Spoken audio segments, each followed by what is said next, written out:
And here we go. Here is the morning session.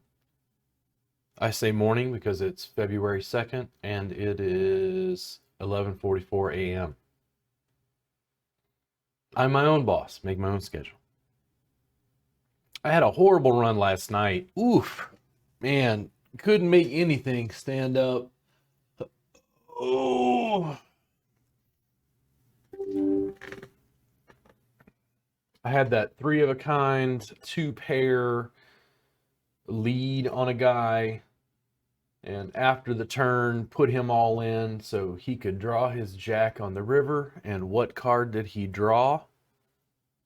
But his jack on the river. I was 90% on that hand, and I was like, well, sometimes they just got it.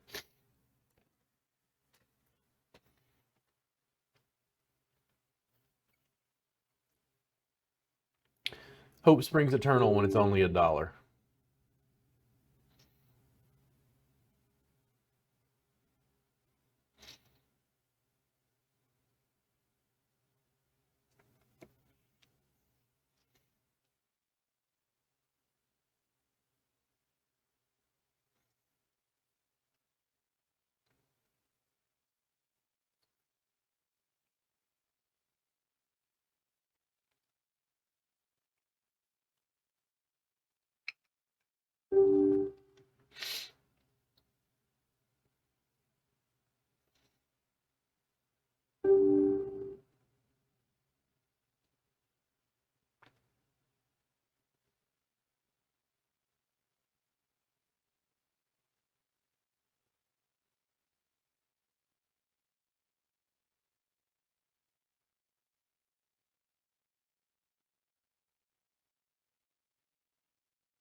That's what I get for doing clerical while I play.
I have a tendency when I lose, like I did.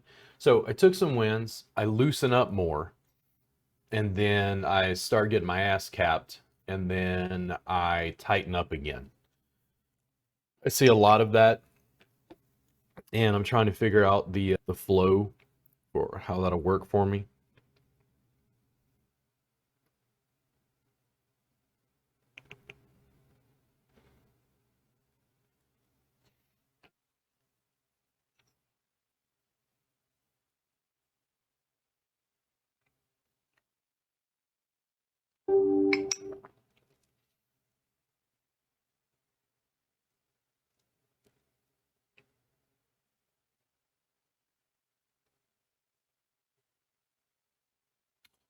And other table is up.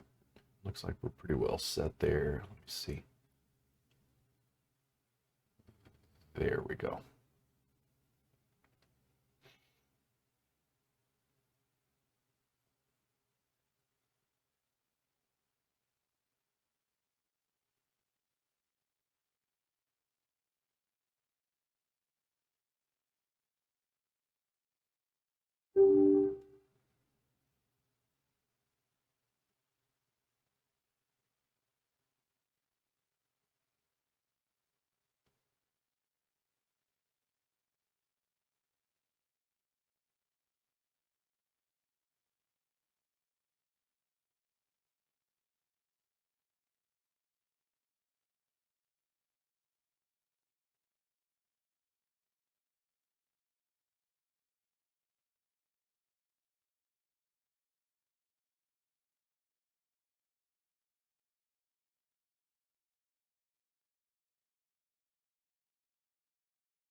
Making hasty decisions, trying to speed things up. No, no, no, no.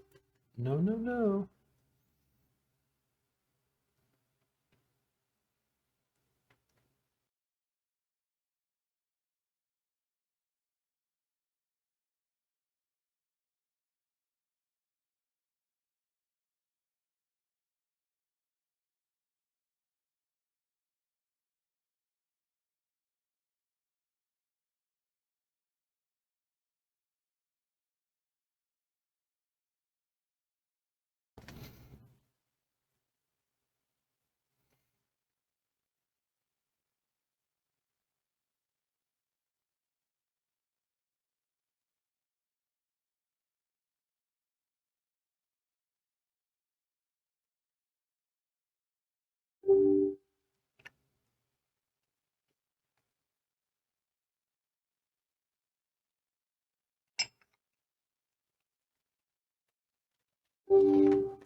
I'm going to play King 10.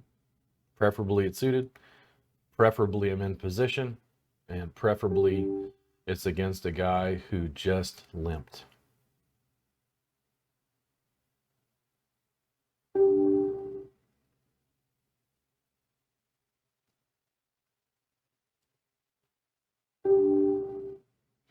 Now, I don't like this, and I would prefer to be more aggressive, but I'm hoping for that third heart. I will settle for the king, and that's why I checked that. I want to bet a little bit less. I'm hoping he will call.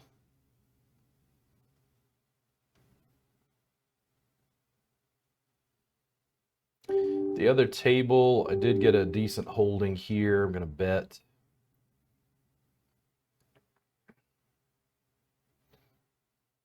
Ten, 9, 8 would be a better flop, but that's pretty nice.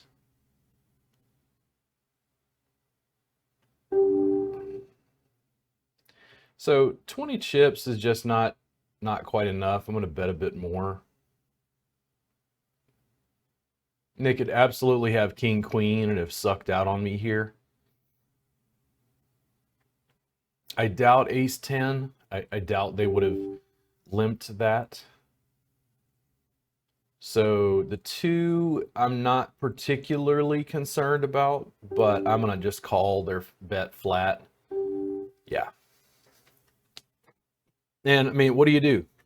Yeah. Fortunately, I did not lose my whole stack over it.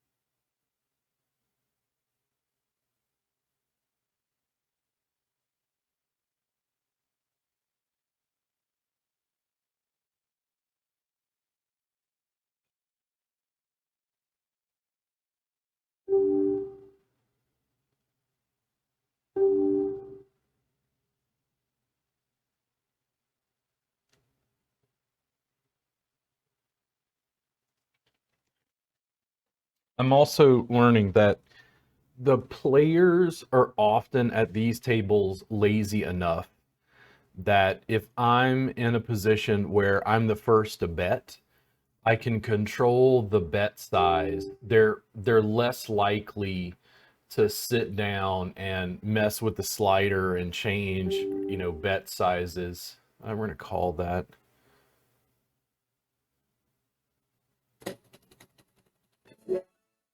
Did not particularly want to chop that, but okay.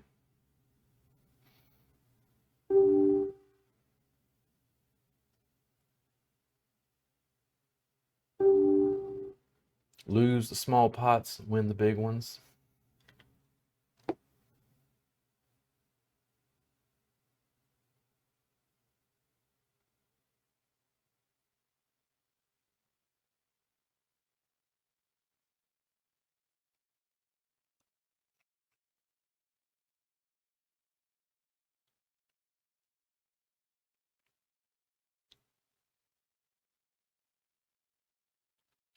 In all honesty, part of me wants to move up to higher tables, but I don't think that's a good idea. I don't think I've got the bankroll to justify it. Even though skill wise, I think we'd be fine. It's also going to affect my play because I'd probably tighten up, be much more tag, much less risk averse, and wind up getting eaten up online, trying to find the sweet spot, which includes, I tell students this all the time in relation to entrepreneurship. I think the factor in both, other than working very hard at it, entrepreneurship and poker, working very hard at it, working on your game, improving, understanding the dynamics, the architecture, the framework that you're working in, is patience. I think more than anything, patience is the thing that allows you to make punctuated, aggressive choices to be able to push through to new levels of success. But I got top 2 pair. Well, the guy just drew out on you because he played some hand. Okay. But you didn't lose your whole stack over it. You just lost a handful of chips.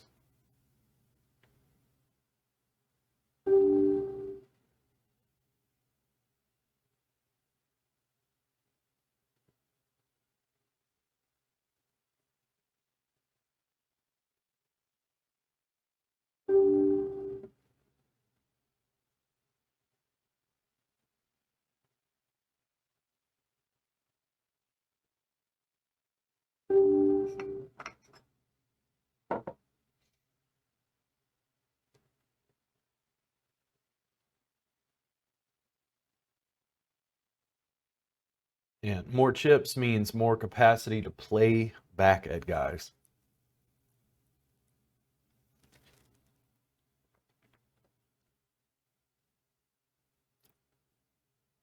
You can be a little more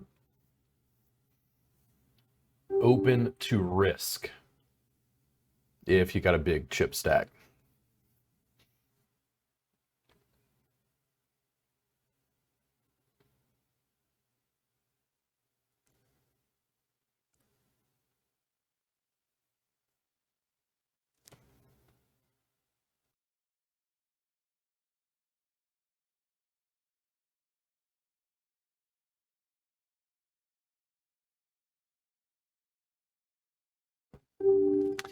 Let's see here. Okay, I'm in early position. I thought about re-raising. This guy is already played loose. I'm just gonna flat call and pray for a jack. This is problematic because we're so early in the tournament, we're likely to get a ton of people.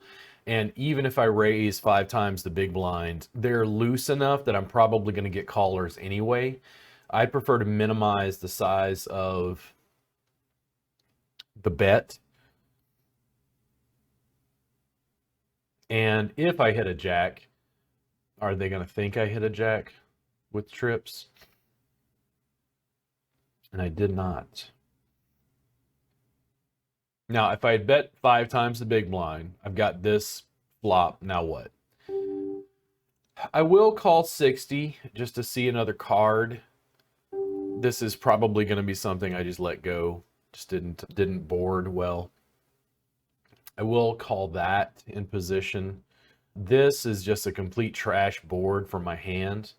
I have no idea what these other 3 players may be holding. I'm not going to sit around and try to draw out with a jack on the river.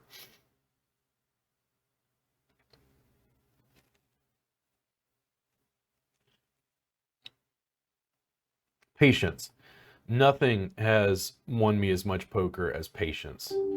Patience and basic understanding of statistics. Sometimes when poker comes up, people will say, "Oh, well, I'm not very good at math," and it's not complicated math. This is 1 in 4, 1 in 5, 1 in 10. These are very simple ratios for the most part. I do pull up a poker hand calculator regularly just to run stuff to get a consistent idea.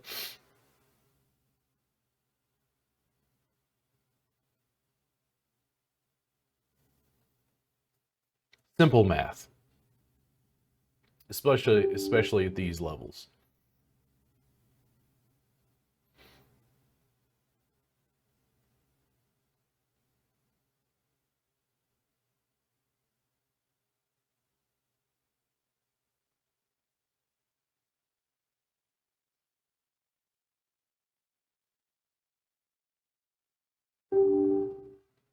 Now, the guy to my right has been pretty aggressive. Let's see what he does. I don't feel like I'm in a very good position.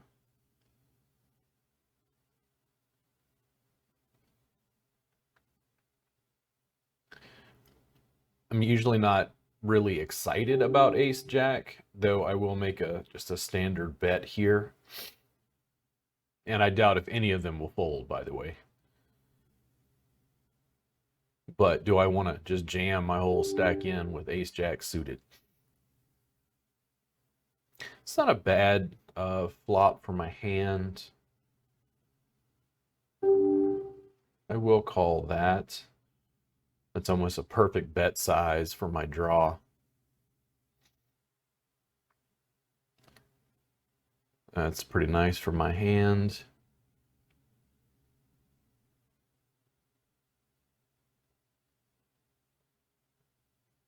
Don't like offsuit in early position.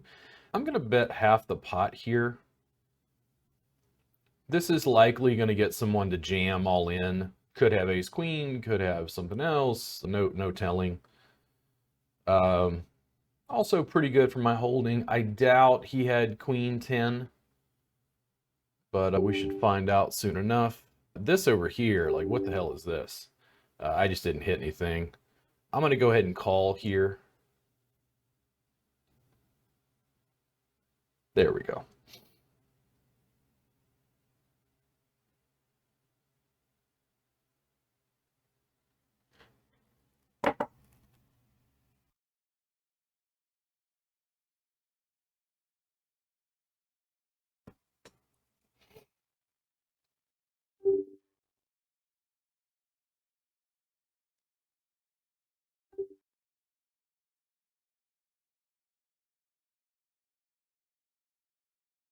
It's one of those draws, it's like, oh, I can get an 8. The problem is it connects higher to other holdings. This one has a king and a jack. They're trying to draw to a 9, get a higher straight.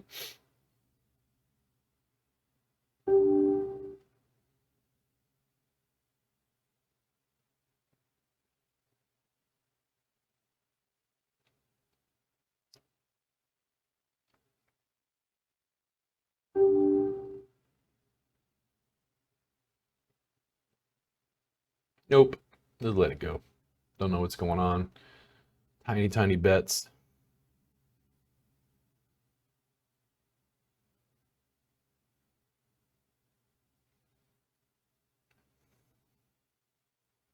Like that.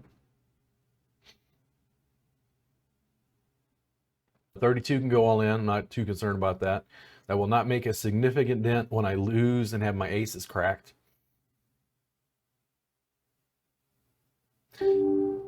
But I absolutely will raise.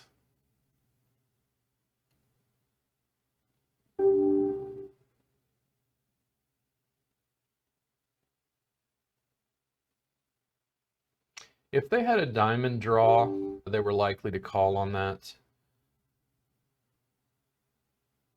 I think it's safe to just, just continue to bet that. I feel more safe when I have trip aces. Yeah.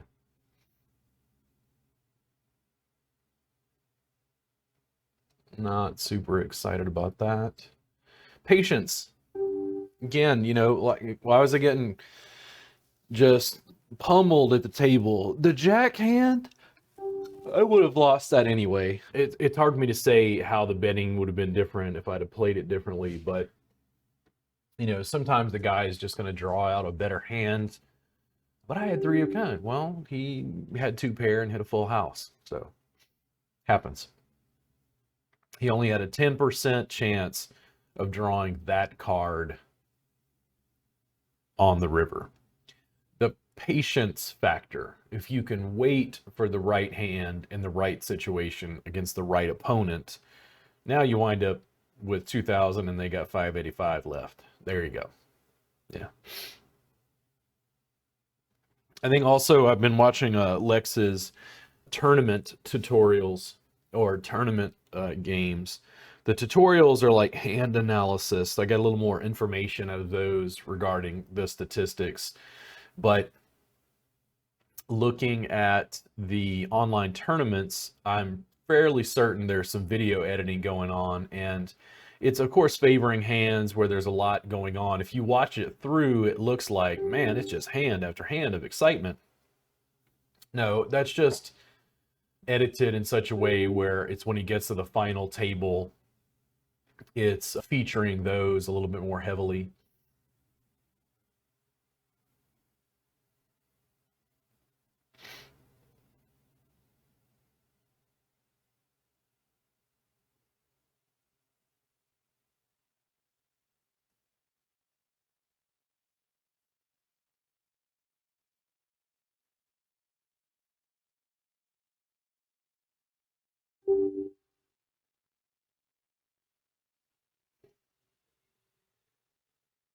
I thought about raising this higher, but queen at this stage in the tournament is problematic because people will call with a really wide range. Okay. I mean, it's essentially my whole stack. It's a dollar tournament. I am prepared to take a risk that might win, and it did. I do not like calling with that three-handed. That's kind of rough, but again, at tables that I think are statistically a little bit weaker, it's a buck, right? And that's that, if you want to call it aggressive, like I've seen hands like that where frankly I'm surprised that there was that level of aggression. That level of, jam it all in with a pair of tens. And I also wonder how many times I've had ace king or ace queen or something and lost because somebody jammed with something like that. Not that jamming with 10-10 is a bad idea, depending on what's going on at the table and depending on situation. Later in the tournament is a different beast.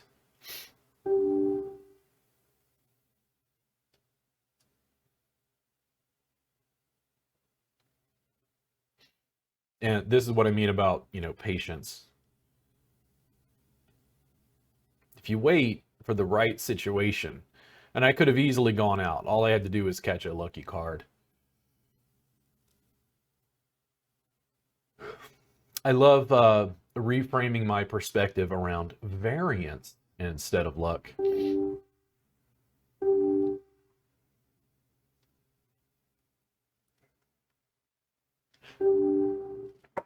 Good day to you, sir. Take your chips there.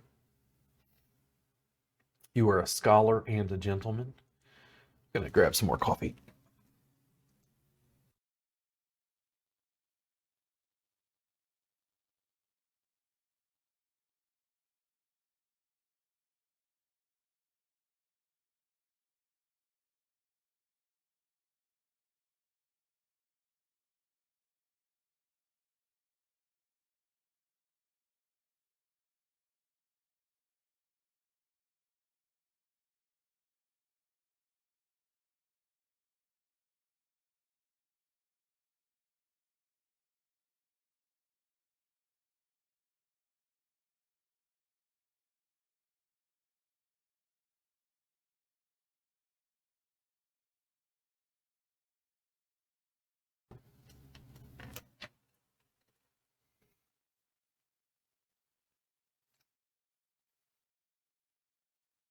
It's so much easier in this position to make decisions on what to play, what to fold, how to behave. As everybody well knows, queen does not always hold up that way. But a third queen was sure nice, and I only had one decision to make. Do you call or fold? See, and this is more challenging. It's like, well, I got a jack and a two, but there's a straight draw, a flush draw, all this additional stuff. The other board, would your king five have made it? Maybe. Does the guy have some, weak diamond flush? And also, people here, I think then this bothers me, and this is part of the reason it's been hard for my game to grow the way I would like, playing way too tight. When I moved on to money tables recently here at Bovada, I had been playing for play money on, let me see what it was, on Poker Stars. I think it was Poker Stars, yeah. And on Poker Stars, one of the things I noticed was, okay, I'm just going to check this. I don't like the ace. I'm always concerned there are two other players involved. They're always calling with an ace of some sort.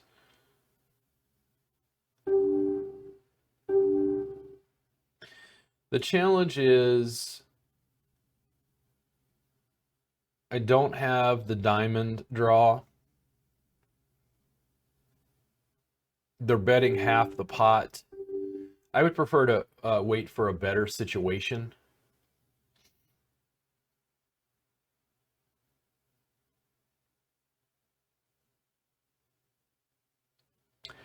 One of the things that got me to move on to money tables was I did an experiment on Poker Stars where I quite literally, for play money. So this I'm not super excited about. I'm going to fold. This I am going to bet. I think that's enough to bet out. I'm going to call. Yeah, it does happen. What do you do? The guy will not let it go. There's only 1 in 8 that happens.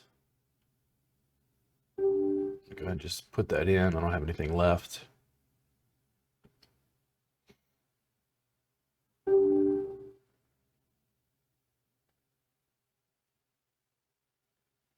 Oh, this is interesting. Look at this. I need a 5, please. Then I'm going to be a terror at this board. Nope, did not get it. And I mean, what do? You raised or you bet. Some guy drew out on you. And I say draw out meaning he just pulled that third 8 at the flop. Let me see where the other tournaments are at. And I think I'll be right back.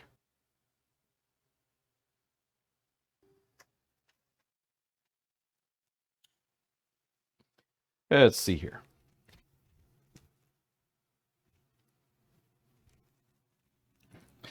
Ooh, man, that would have been nice.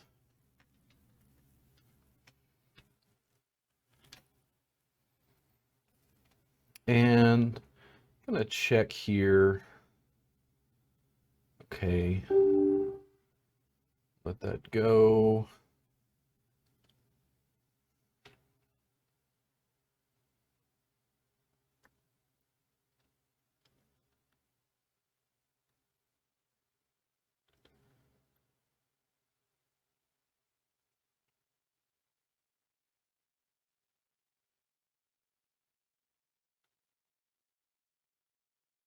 And I'm not super excited. Let me see if I can get a cheap flop.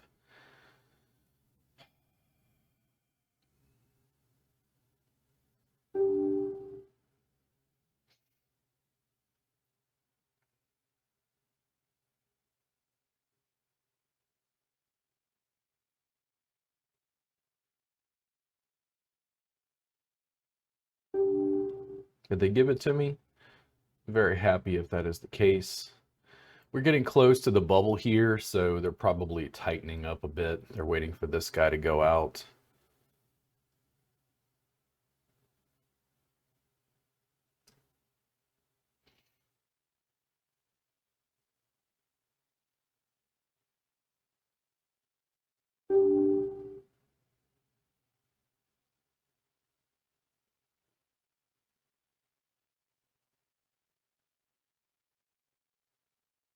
His 9s did not make it.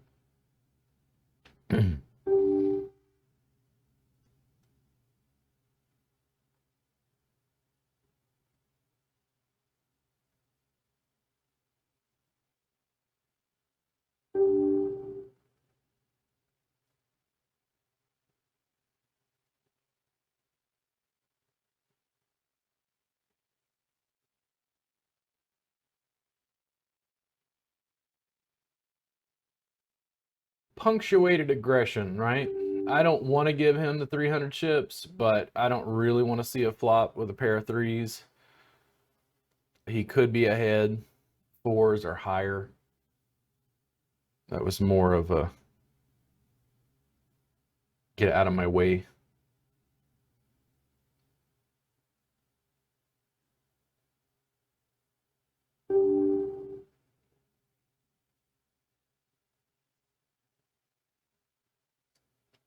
Also, not willing to call with that.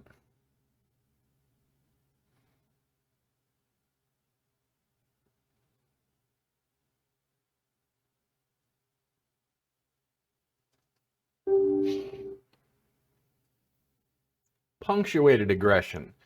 Choosing the hand you decide to battle for. He's been aggressive enough that I'm a little concerned about this, that they're going to jam again. Fairly small stack. I am suited any king or ace. I think this is a little murky, but I got a big enough stack to absorb it. And did not hold up.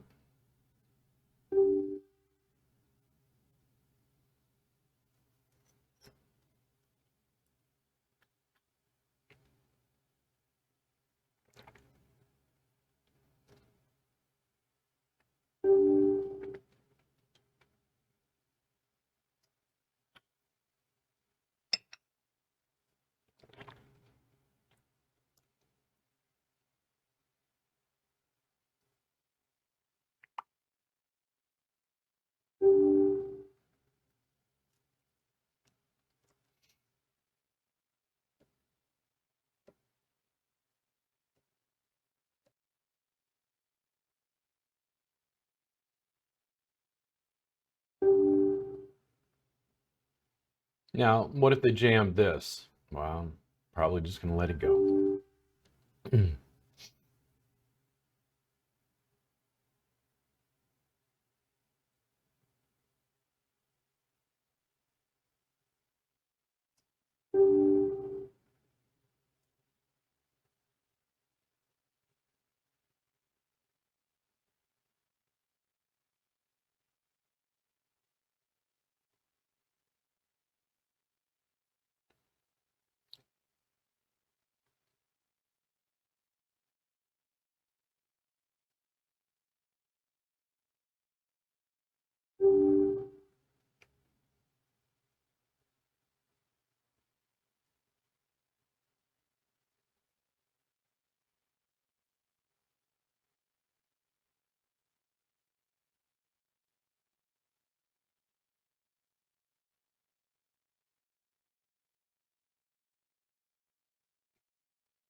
Lose the small pots, win the big ones.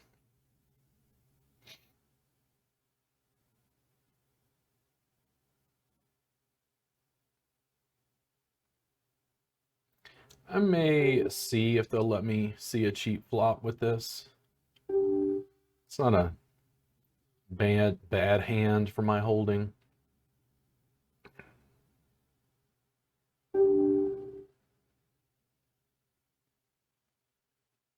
That's a little more interesting. Ace 10, King 10. I mean, could have like Jack 8, something like that. Again, punctuated aggression, right? Do I want to call with just that 10? Limped in. See, and I don't see that because not four-handed, but that's me.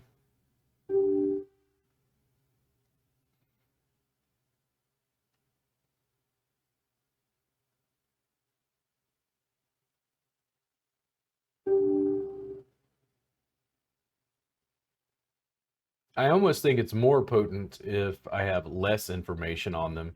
Now I know they will limp in with a pair of aces four-handed, so I'm a little more cautious about that. Sometimes I just don't see it. I didn't put them on that hand. You notice that. I'm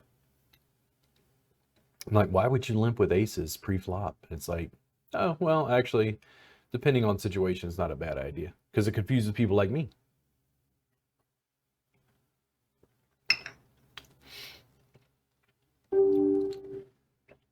I could bet this. I'm going to flat call. My always concern is the king, a queen, overcards. Your prayer is a rivered something or other. Checking it down or betting? Do I want to get involved in excessive altercations? And this is where I need more research and study. There are probably very lucrative situations at the table that I do not see. There are holes in my game.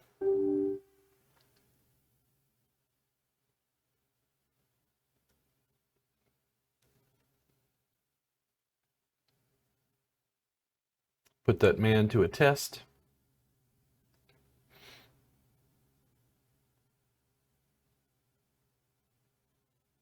It did not work out. We have made the money. I'm at least going to clear a solid 70 cents, folks. You saw it here first.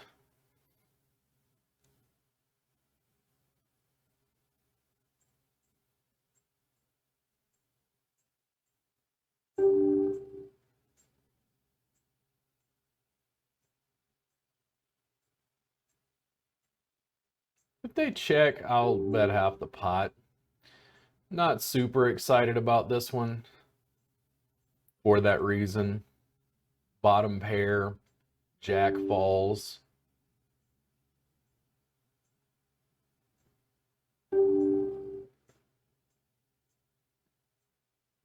And for me, I'm happy with that outcome. Do I want to keep putting chips in with that board? They've pushed back against me before. I don't want to lean on them unless I have a decent holding.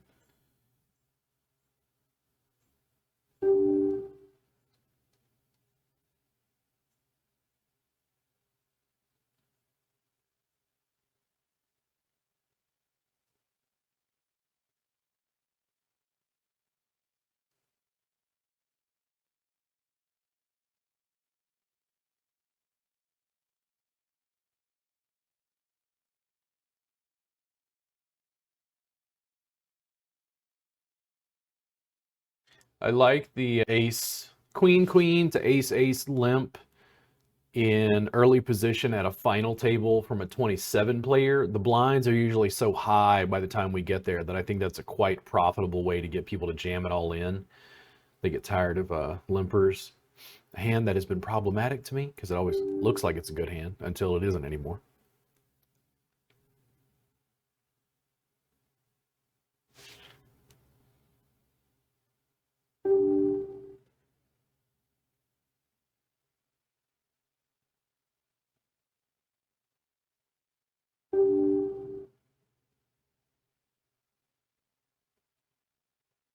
Not super interested in that.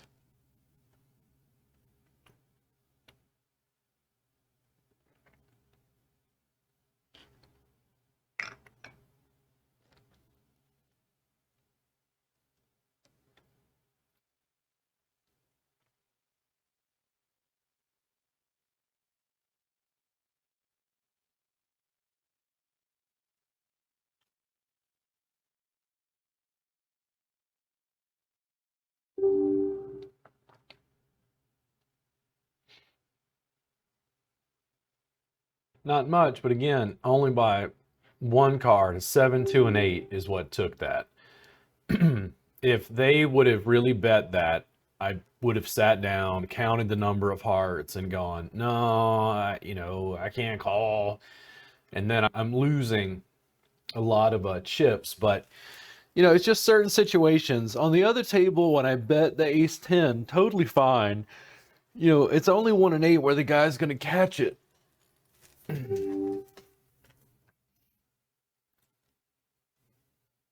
I saw a guy at a tournament one time, and he must have paid thousands of dollars to play in a tournament and sat down, and I think his full house got cracked by a higher full house at the first hand. And then when he lost, he's like, that's it? Like, it does happen.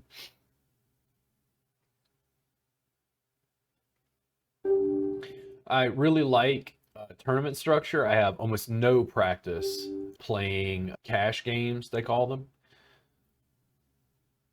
I'm used to tournament structure. I'm used to the blinds getting bigger, putting pressure on people at the table to make a move. I'm used to judging the situation of what's going on at the table.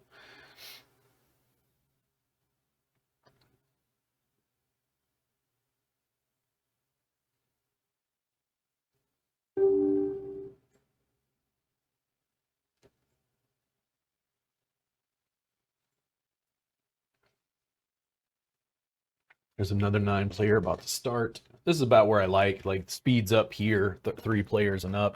The moves are a little faster, but the first beginning of the table at the other is probably going to be pretty easy to manage. And you see, there's just lots of passive. Lots of let them limp in. Don't make any sudden movements. Just wait for your time. Kid's got alligator blood. The only card that is really going to help me would be a 9. And I'm trying to figure out, and this is me looking at it, right? I'm judging situation. I could draw the 9, but does he have jack, like king jack, something like that? So I'm gonna let that go. I'm playing a little bit more conservative just for the moment. And let's see. This is strong enough that I'm going to bet. If he jammed all in on this, I'd probably call, though I'm not super excited about it.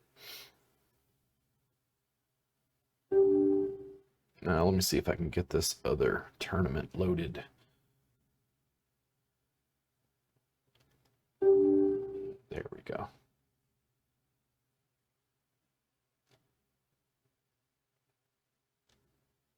That's, change my size here. You did not get to see me fold 6-8 suited. I was not overly excited about that holding. 2 times the big blind doesn't excite me, but even though I'm in position, I don't particularly like my kicker. I'm just going to let it go for now. I'm just not ready to put myself in that situation. And we are loaded over here. All right.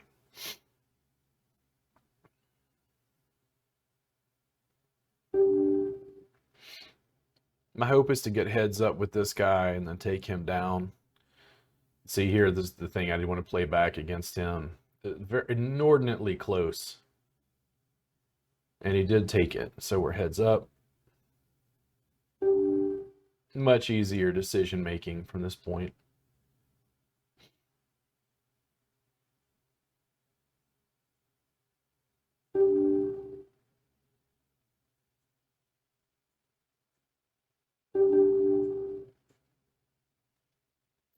I'm going to bet here.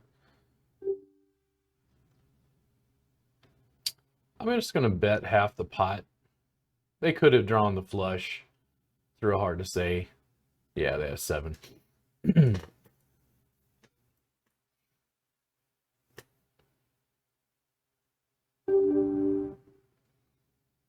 This is a fairly good holding for my hand. I'm going to bet 3/4 of the pot and see what happens. It's like, I can't believe the guy had another 7. Well, I mean, it's just poker. Like, guys will have all sorts of stuff. They'll play all sorts of holdings. I'm very quickly going to be all in here. There's not a lot of wiggle room when I'm third of his stack. I don't want to sit and keep putting bad chips after good chips after bad, something along those lines. I'm going to let this go. I don't think this is worth fighting for.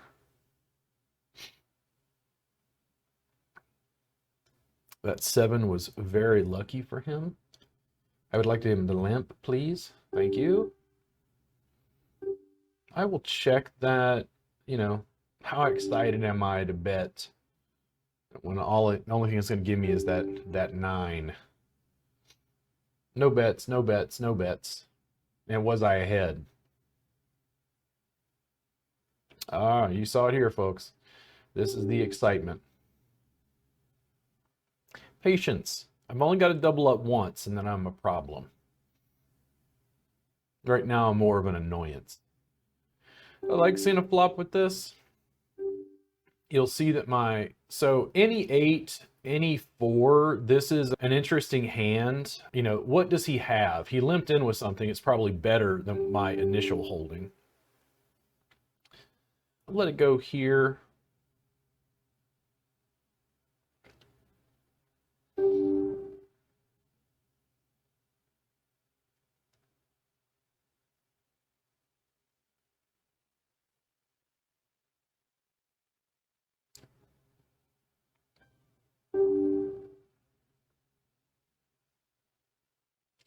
The weak kicker, I think statistics would call for me to, call with that to see. You see how he flashed the jacks on me. He's limping with stronger cards. He knows he can wait me out. I think this is enough. I'm just gonna make a bet. Wait, not all in. There we go. He's in position. If he has an ace, this is a good position for him. But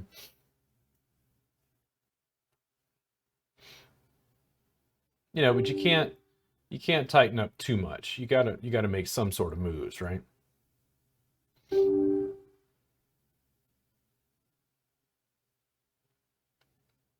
Lex has talked about ICM, which is some tournament structure math. There's not much left here. It's going to be, push fold pretty quick. I need to double up. Don't like it, but we'll see. And is he willing to fight back against me? No, he's not. He's folded twice, which I find quite interesting.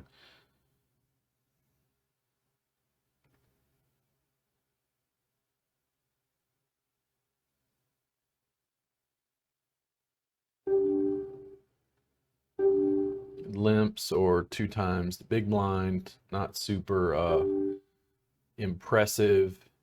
And it's like I have so little chips, I would prefer to conserve and just choose a better hand. Could I draw 4? Yeah. Could I draw? Yeah, I could, but it's like there's a 2 and a 5. What do I think he has? He has time to sit down and do that again and again. I gotta choose what I'm gonna play with.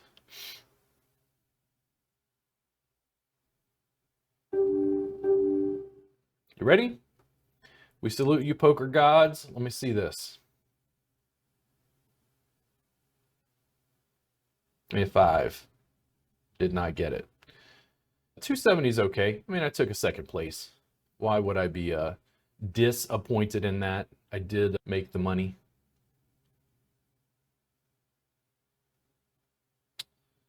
One running, and the 27 player is still on its way.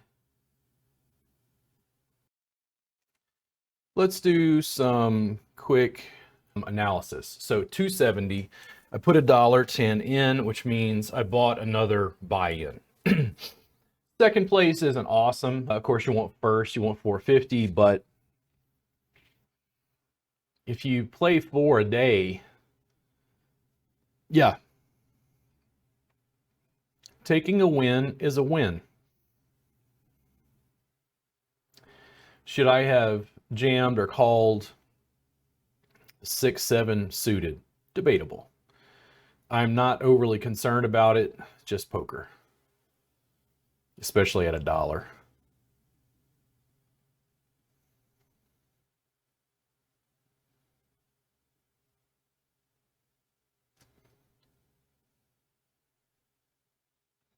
Learning the game, learning the flow at low stakes, allowing me to make better decisions down the road.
Small wins and patience. If I went up to $5 and $10 tables, I'm going to have the same degree, if not higher variance against better players. When my bankroll shrinks, I'm going to clam up, and that's what I'm trying to prevent. If I'm playing higher tables with winnings,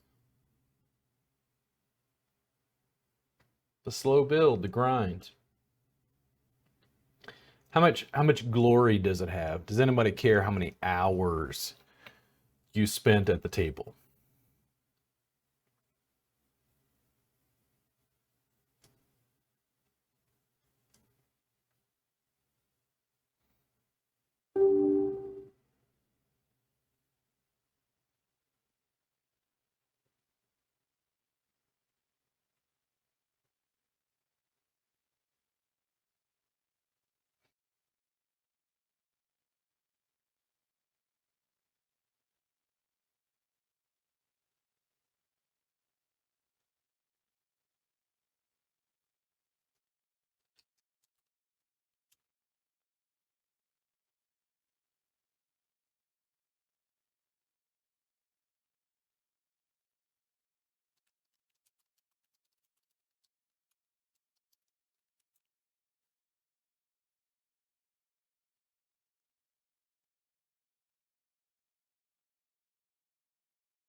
Freeze up over here.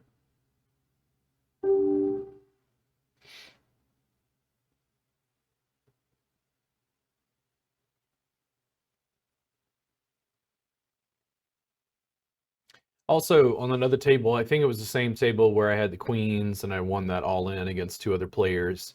That one hand, there are many tournaments I noticed this.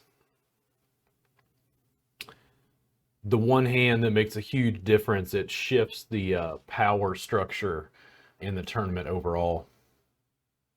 And that was definitely it. Massive big stack. I could just sit there, be patient. Go out in second with my massive $2.70 win.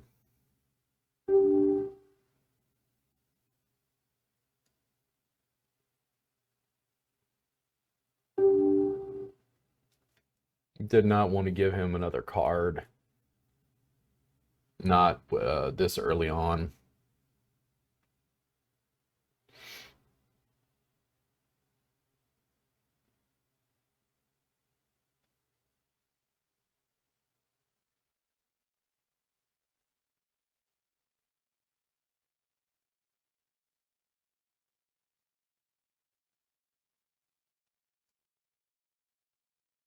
Not inordinately excited.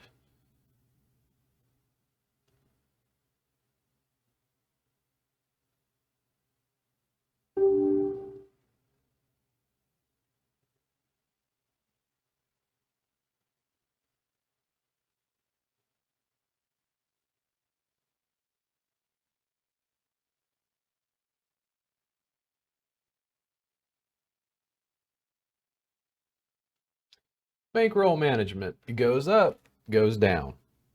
Variance. Are you winning overall? Short-term dips, not a big deal. Not a big deal. It's just, it's a game of chance. The problem is, if I did it at a higher level, I would definitely feel like I'm losing money, and I would clam up.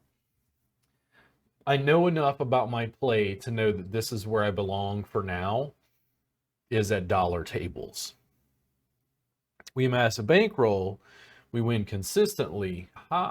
Playing with other people's money, not so bad. It's money that I won with. If I won millions of dollars, what does it matter if you go to the World Series of Poker and put 10 grand down on a tournament? Doesn't matter. You made millions of dollars. Doesn't matter. I mean, how difficult must it be for high stakes players to go, yeah, just bet a house? This is just one bet. Yeah, fuck it. 150,000. Why not? 300. Why not? The difference is they have tons of bankroll that they've amassed over a really long period of time.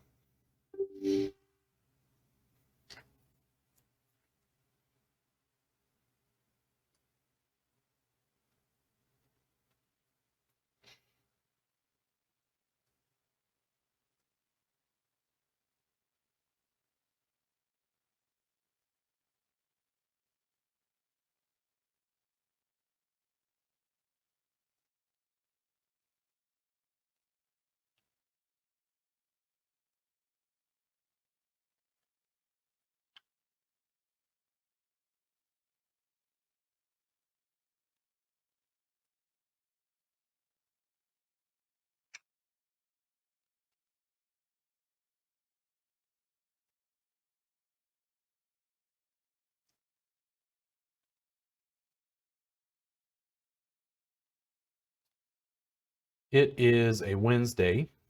There is a purported snowpocalypse tomorrow, which I'm really interested to see what is going to happen.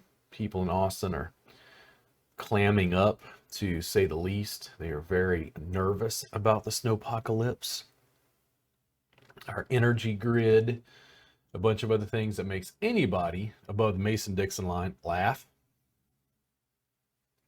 The difference is our infrastructure just isn't prepared for extreme cold.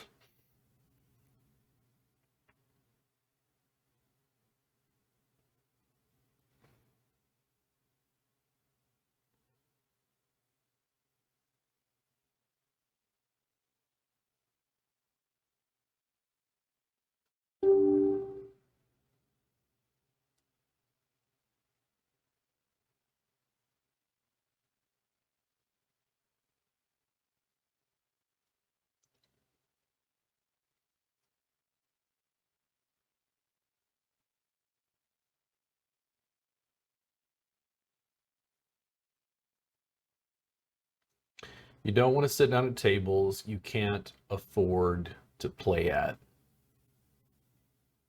I don't even know what they determine it these days, is you have to have 100 buy-ins or 200 buy-ins or something along those lines.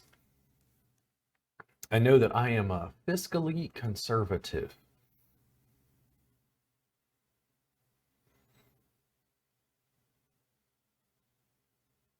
I do know that long term, I think I have, in person and online, I have won money playing poker. Now, it might be $10 total bankroll, but consistently over time, I have won more money at the table than I have lost, both online and in person.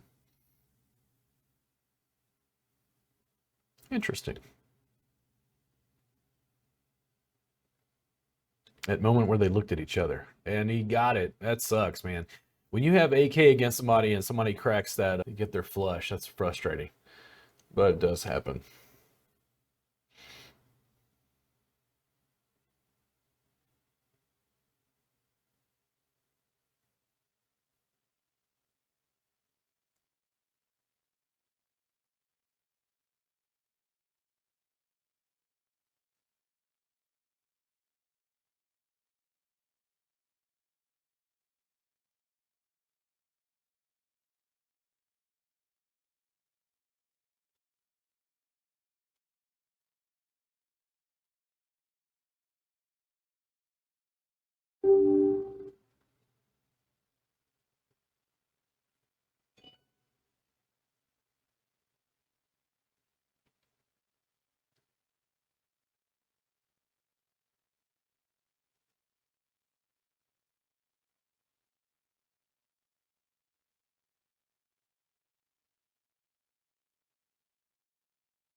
Very aggressive.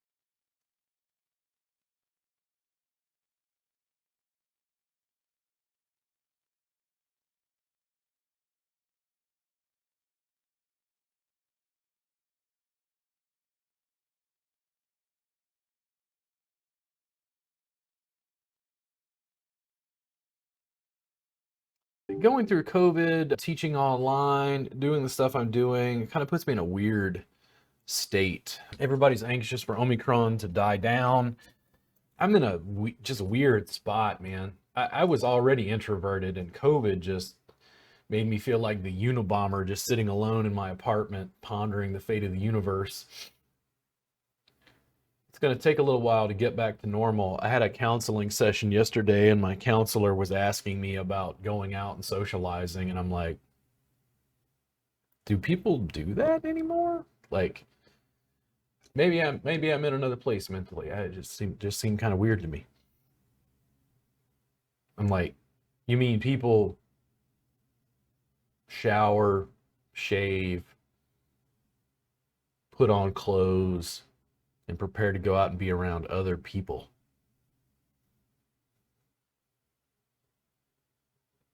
They do that still?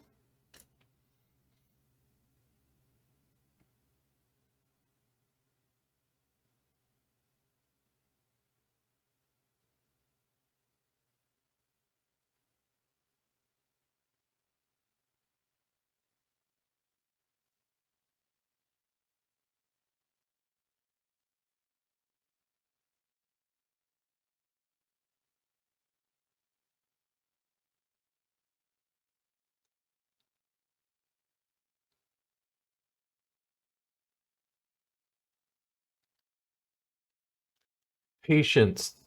These are the times. Now, who's excited watching this? They're like, wow, I was so excited to watch Robert have 4-10 offsuit in late position and fold, just like he's done for the last 20 hands. I was there for that excitement.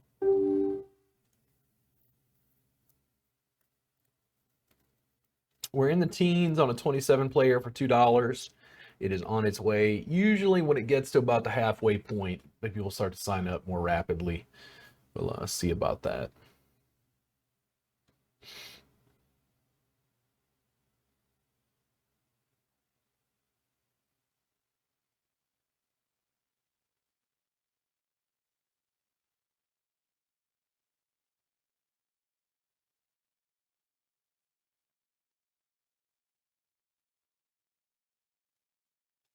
You don't play when you don't want to play. You don't play when you're upset. You don't play when you're emotionally distraught. Lots of things can put you on tilt. If you're having problems in the rest of your life, probably not a good idea to sit down at the poker table and have to make decisions after the flop. Haven't had anything, right? Number of hands. Just going to bet here.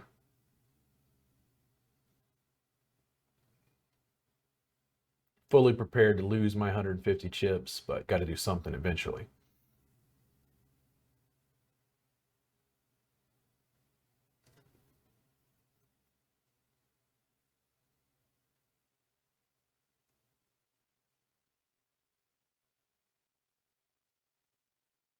It's a pretty good hand for me. They've got the king. They've also got a larger stack. That's also good, though I'm going to lower the bet size. I'm worried about a flush. I'm worried about ace jack. I've got two pair. If they'd allow me to see a river card, I could pull out the full house. And that was good enough. I'm very happy with that outcome. I could put them on a range. They're probably more concerned about the consistency of my betting when the flush hit.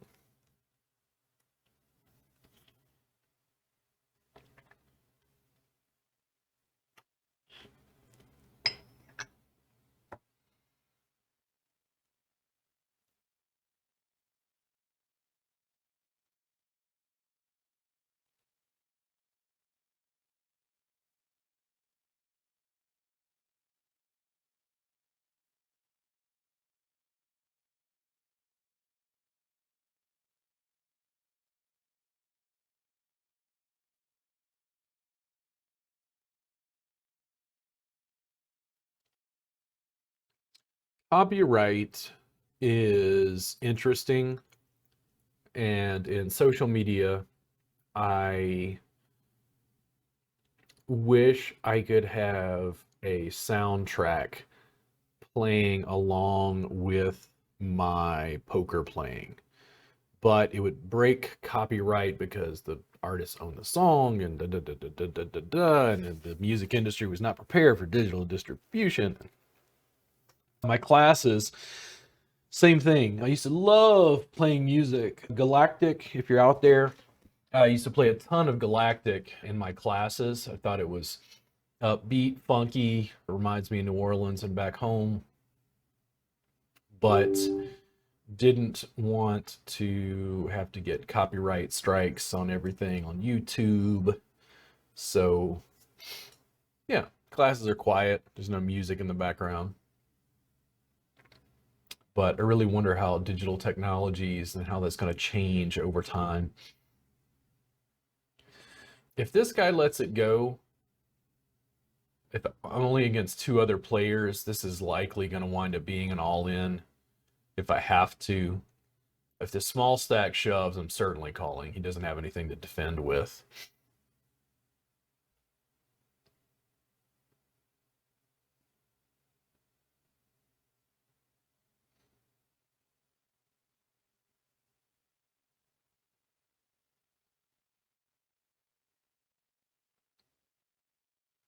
Or is some guy gonna defend his king 2 offsuit, king 10 offsuit? Who knows what?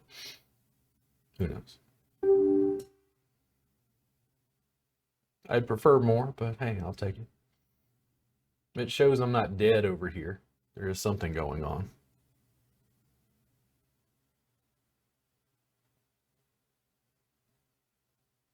18 out of 27. This should probably fill up much more rapidly now. I'm just going to check this. They've got a small stack. I don't want to play too aggressively against them. He's now gotten me involved. I was concerned that he had the ace, but apparently not.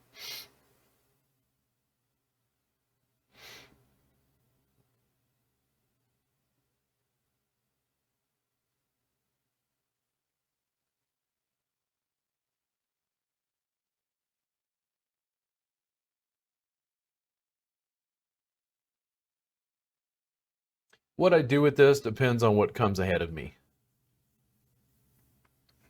Man, against a big stack. I'd rather choose a situation where there wasn't so much activity on the board. Again, tournament structure. It's not about winning the hand, it's about going further in the tournament.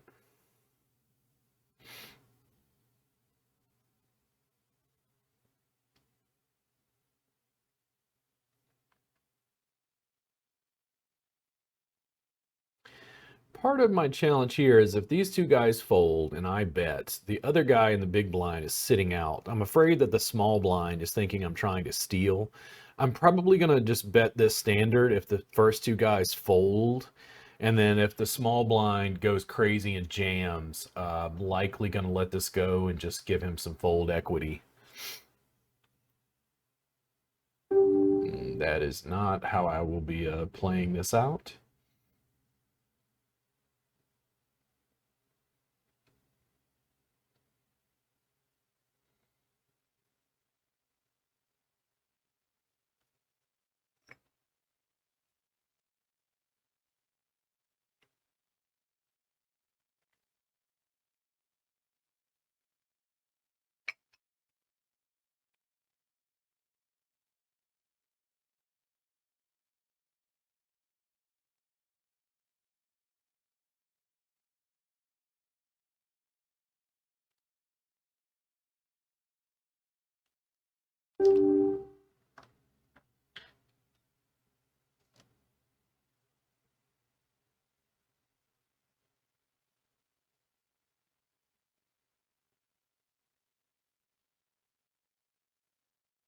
$19 of 27. That should fill up a little faster, especially once it breaks the 20 mark.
I only noticed that last hand where they had aces.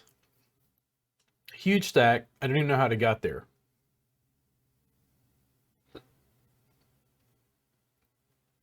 By memory.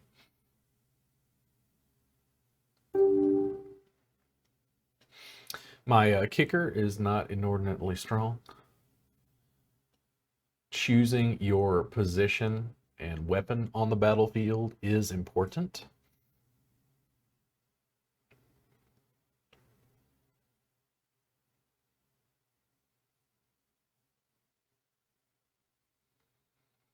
Probably a light shove against the player sitting out. Small blind just has to let it go.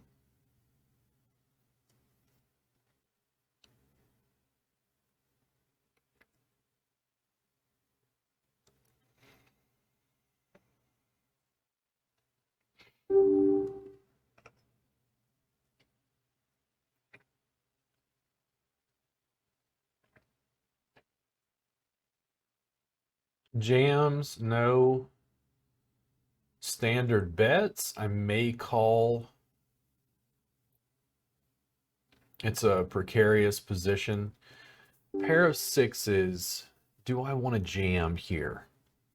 I think I will. I mean, this is, a little aggressive, maybe a huge mistake.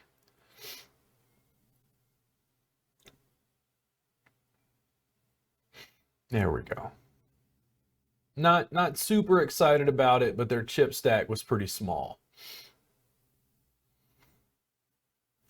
Statistically, it holds up. Sucks for them. The poker gods salute you. I appreciate you and your gift.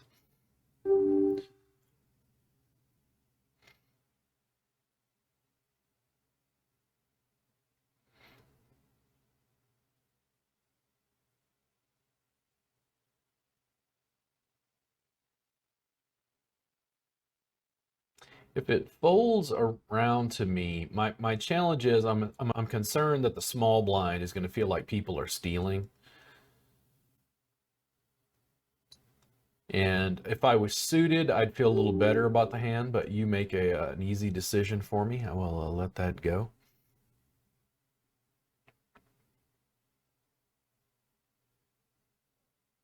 And there we go. Much better position. Much better situation.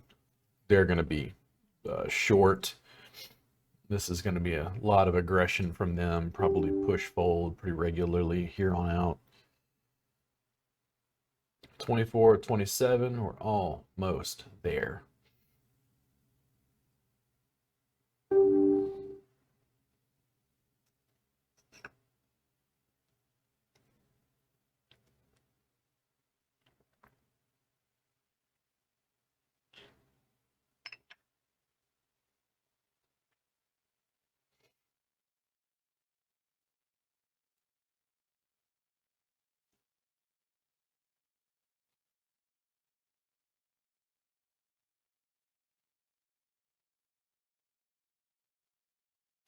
Do not want to bet from them.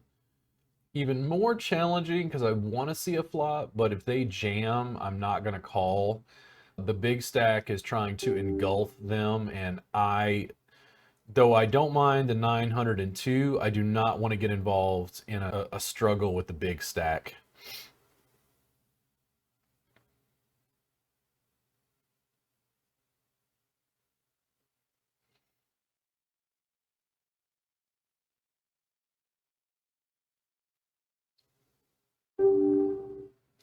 Yeah, limp on a hand here and see how they respond. They may bet this. You put half in, see how they respond. Man, this is just such an ugly flop, an ugly board for my hand. I mean, what could I have?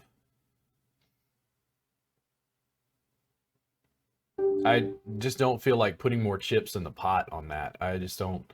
What am I hoping for?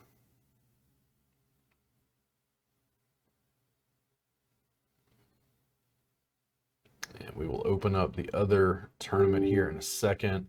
I am going to bet this, though. Not super attached. Let's see here. Get us another window. There we go. And we are going to resize here in some way. There we go. Looks pretty good.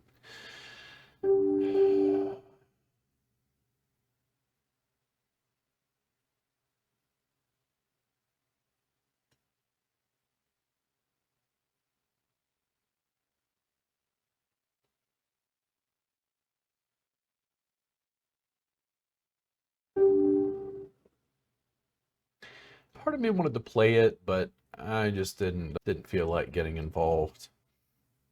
Big stack again.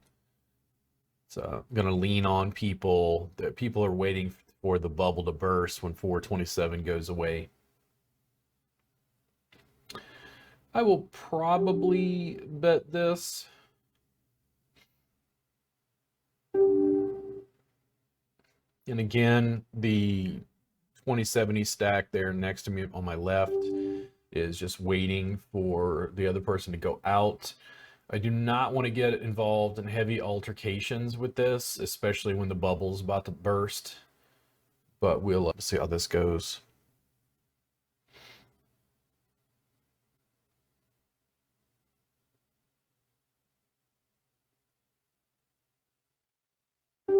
Yeah, totally happy with that at this table.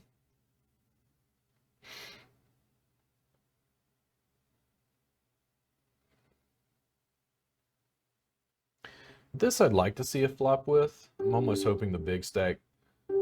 The other table, Jack 10, again, early in the tournament. I'm just going to let that go. I'm going to let that early part of the tournament just kind of clean out. In the small blind, ace-9 suited, 300. I'd prefer to conserve my chips for a better situation.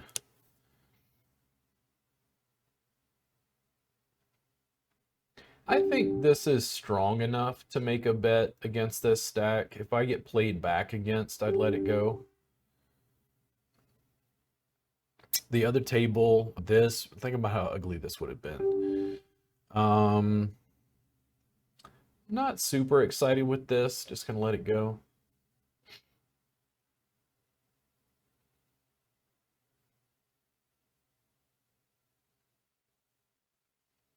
And the bubble burst, now in the money.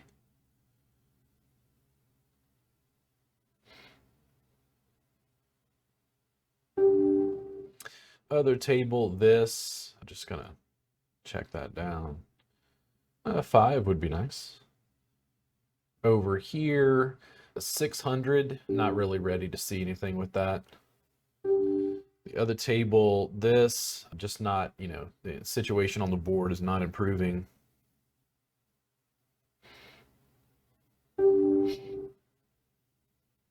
The big stack is being much more aggressive now. The other table, just nothing hit at all. Not prepared to play that.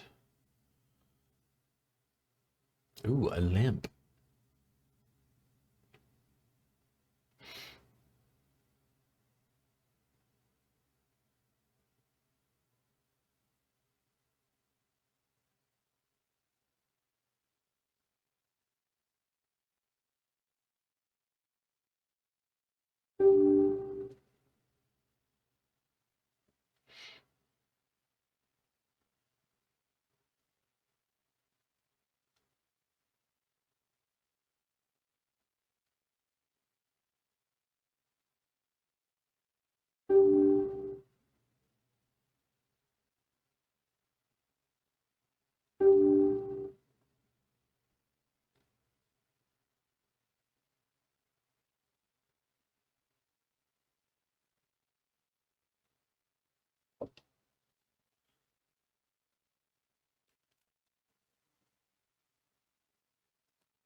Now, check this out. And it does happen. Oh, come on now. Really?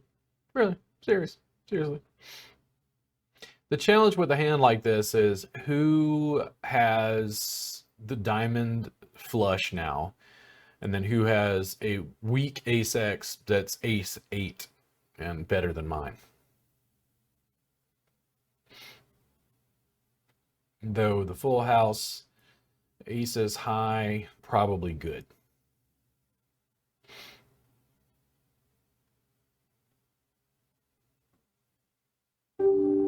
They let it go. Nothing over here.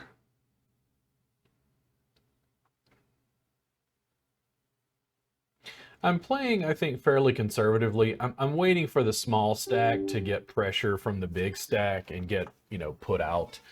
I'd prefer to go heads up with the big stack here, if at all possible. Just get into a push fold situation. 270 is better than 70 cents.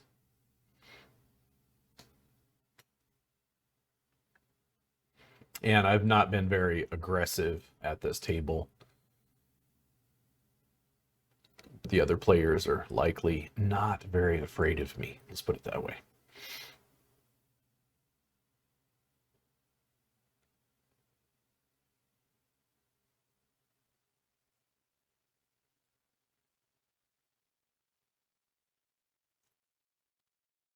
Tons of draws. He took it with his 4.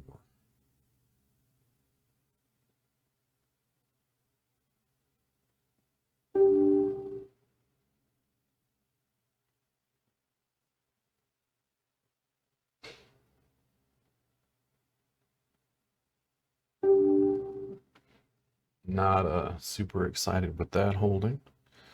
This is more interesting. I do not think this is interesting.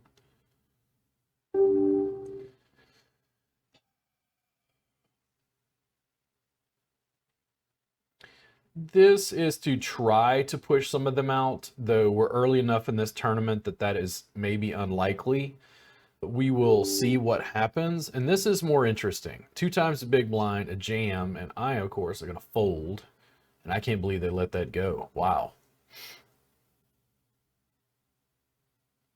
And I will fold there. Over here, I mean, what did I connect with? I'm going to bet half the pot. If I get action on this, I'm like, okay. Now, they could have a draw, they could have 3 of a kind, they could have 2 pair. I did not hit. Do I want to go out on my $2 tournament? Because all of these assholes wanted to call, and that will be, I let it go. And they do not flash. Now, was I going to hope for that jack? I don't know if even the jack would have made me ahead. Not on that. I am going to bet here. I would like a, there we go. That's what I was hoping for. I'm hoping that the big stack will let it go, and they do. I will call. And do I get a 10 or an ace? And I do not.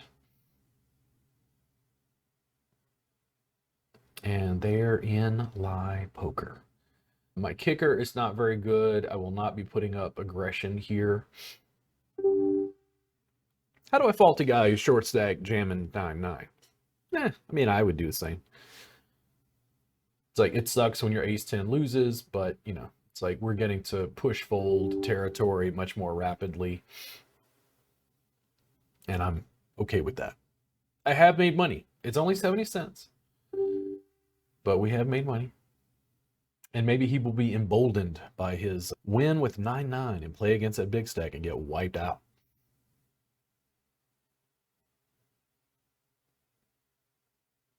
Did not like the other hand, that ace jack. That was, I wonder what that guy had, but I did not like that post flop shove at all.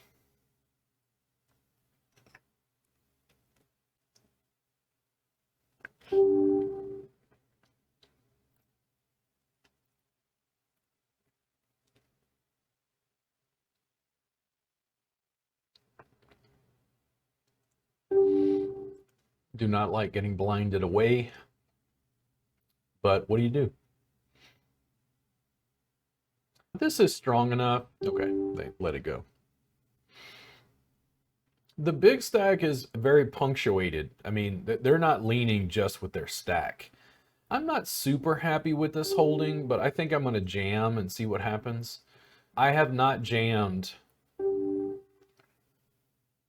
or I should say, I have not been extremely active at the final table. I'm assuming he's likely to believe that. And this also, I think, if I'm going to play it, that's how we're going to play it.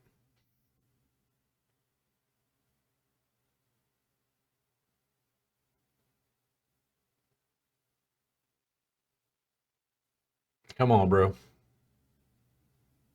70 cents. I mean, what do you do?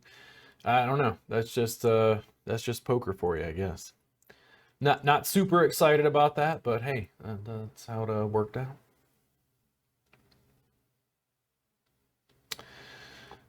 Now we shall focus on this table. And I will unregister from that tournament that will never start. And I will register for a 9-player that will start relatively soon while we play the 27. And just to give you some statistics, okay, I jammed. I did not play that after the flop. I'm going to give you the statistics on this and why I just jammed it in. Ace 9 offsuit versus, I'll say Queen Jack was suited. It's 53 to 46%.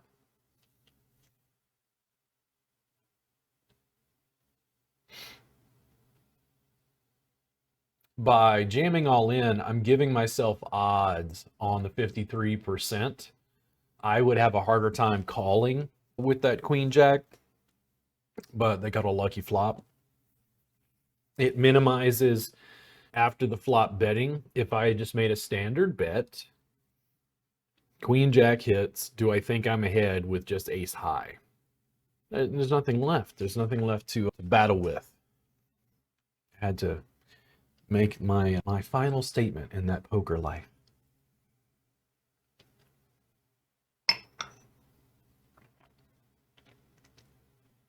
And let's see. So yeah, waiting on a 9-player and in a 27-player currently.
There's no additional action. I'll likely call this from the small blind. Suited connectors. Even five-handed.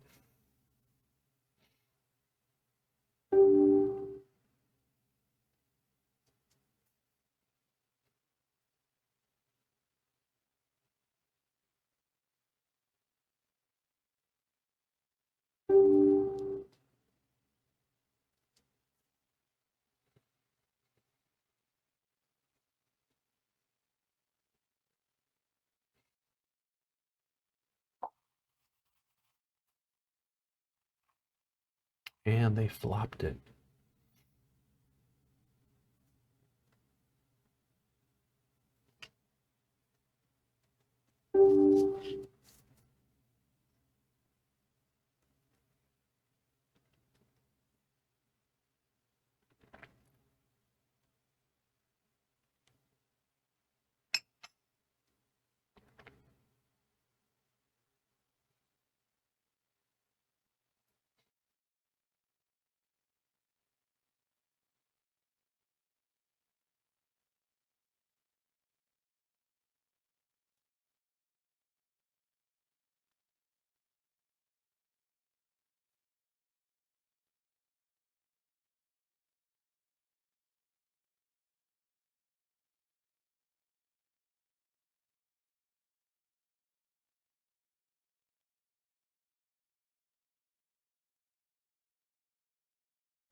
I did not like the call from the small blind in the beginning. They've got a deeper stack. The last time they showed down was at King X suited. I just don't have. I mean, if I draw a king or a 10, even, do I think I'm ahead? They may have called with like a pair of sixes. They caught trips. I think it's easier for me to let that go. Yeah, see, they had just a solid pair of tens.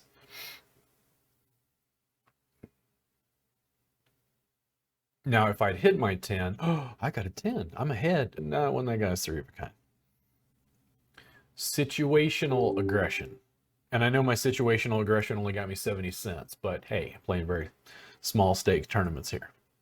Hopefully one day it'll be for thousands of dollars and I'll be completely zen and relaxed about the whole process.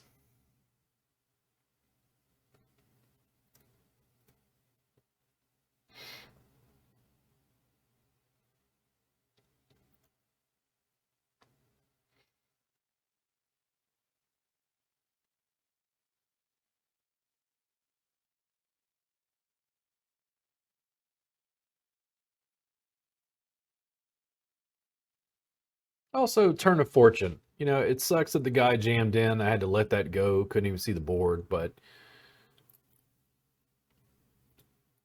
how many decent holdings and winning hands do I need to be able to double and triple up? Not a lot.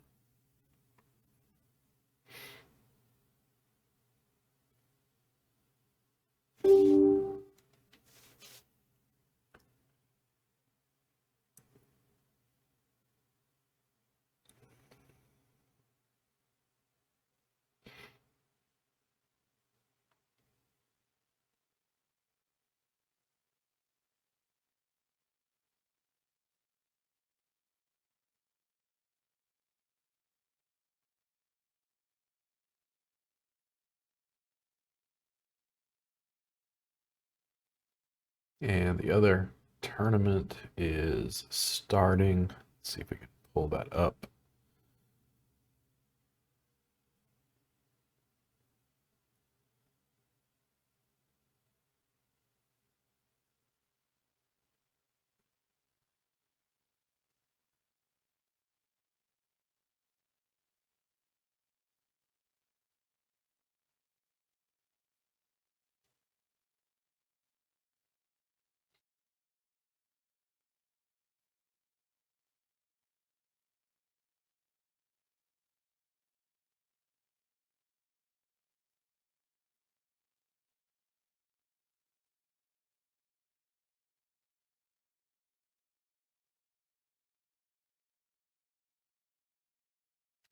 Am I involved or have I been folded out? I'm not sure. Let's see if I can get this up here. Oh, it is up. And yeah, that sucks. I couldn't get it loaded fast enough to even play the damned hand, though I might have lost. Let's see what we've got here. It's not what I wanted. Look at this. Yuck.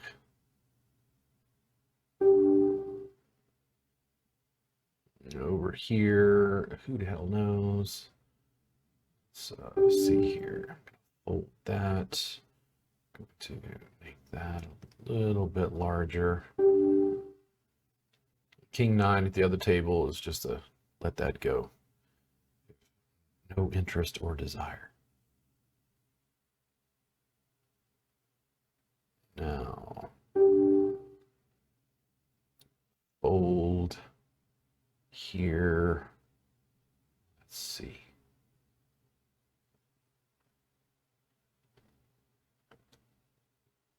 All right, we got our edges doing what we want. And what about here?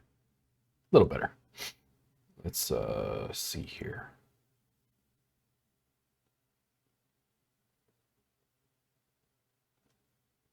There we go.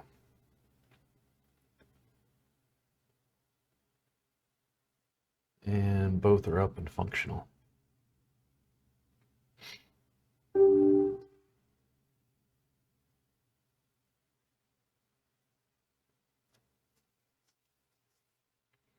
Let's see this. I mean, you know, say I bet it out. Is that really what I want? Do I think I'm ahead? I mean, it could be.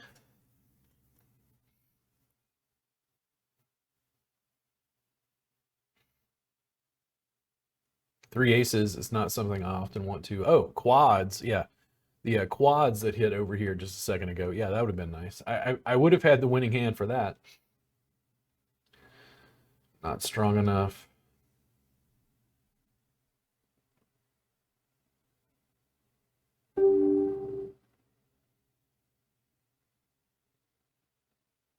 And these are the last two for this session.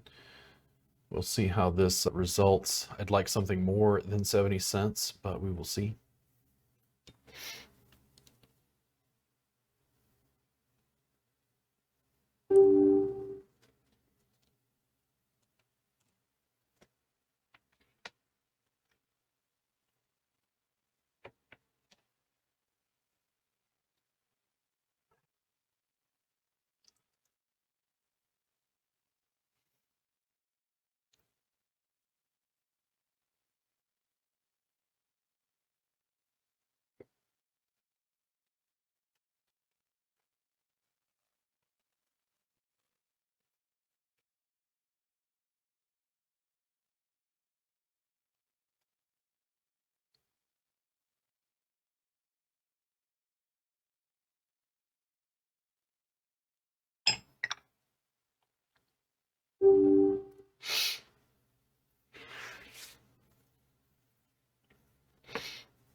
Whew, I'm glad it caught that. That was loud.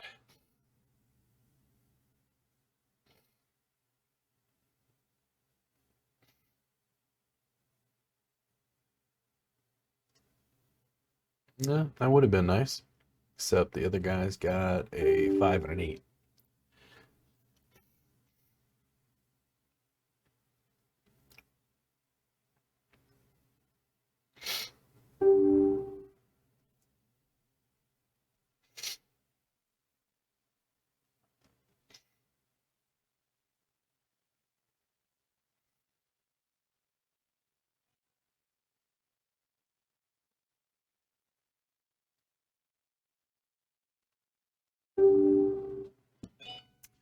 What is going on here? I mean, I'm gonna bet this, but I'm not exactly sure what's up.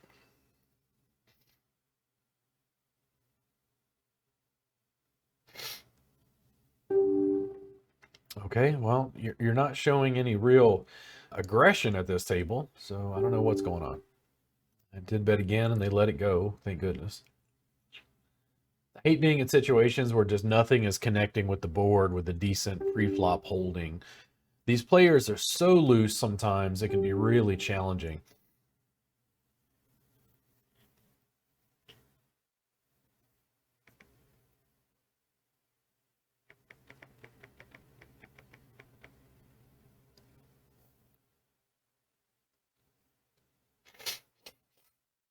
Sniffles.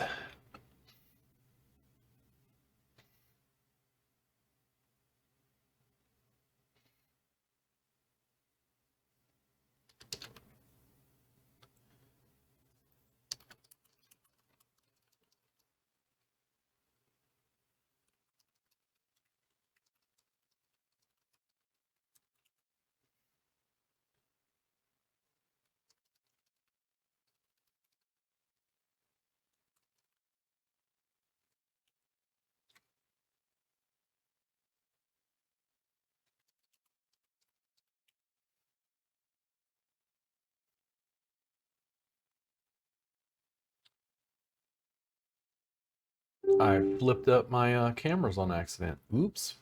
What I get for pressing buttons. Doing clerical while I play.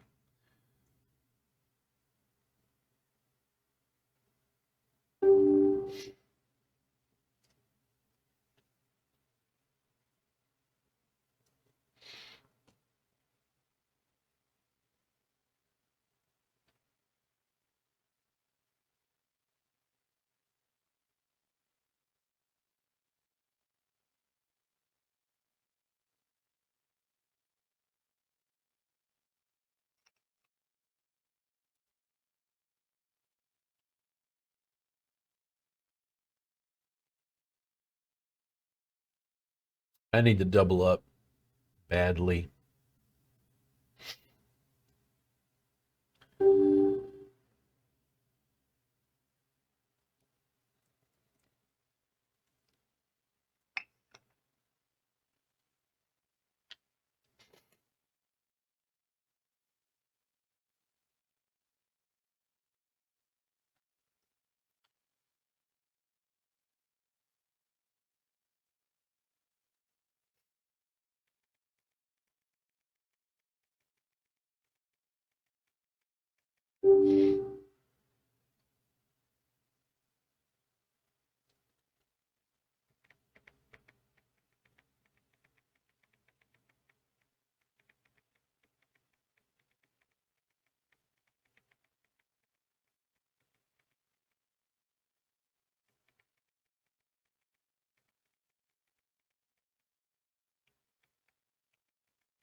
First position limper with this.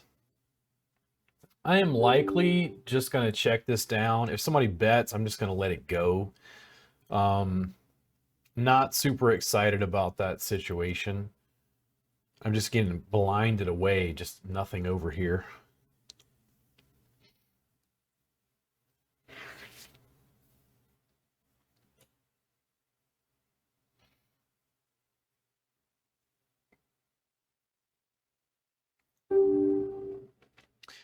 Now, in this situation, let's do it. Don't like it, but nothing to fight back with. And I live to fight another day.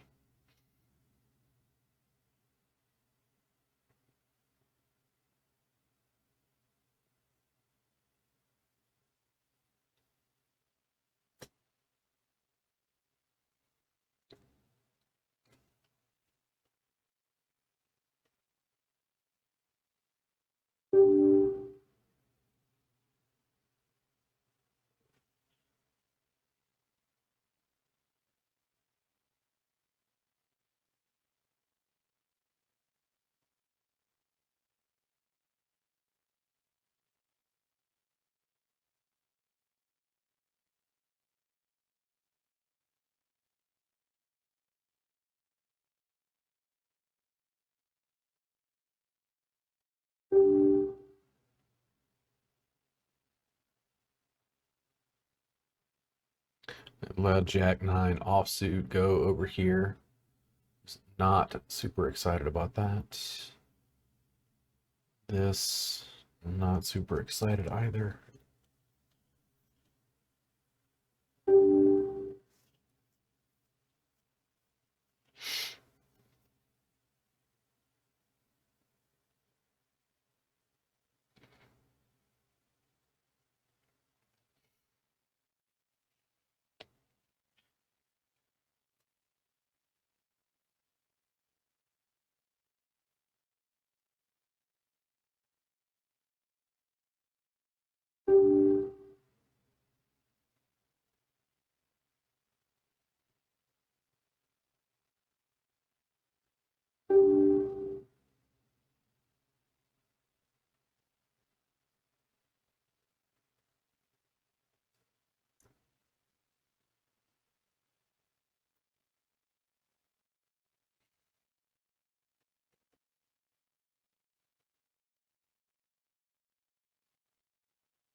Hmm. You know, if I get some pre-flop action from either of them, I'm just going to jam this in. I don't want to play this after the flop. If they've got it, they've got it. I'm getting short stack. The big stack may call with a lesser holding, or they may let it go.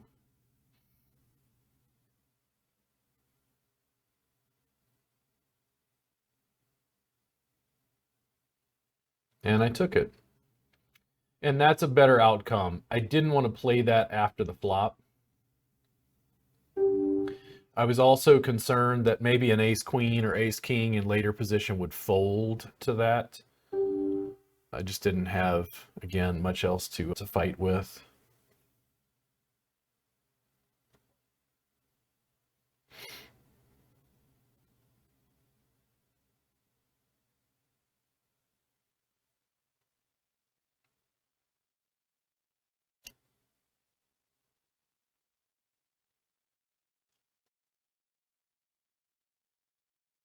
And it is raining and cold and ugly outside. Moments of gratitude. I have indoor heating. The rent is paid. I have no debt. And I made 70 cents at a poker table. Oh, yeah. 70 cents.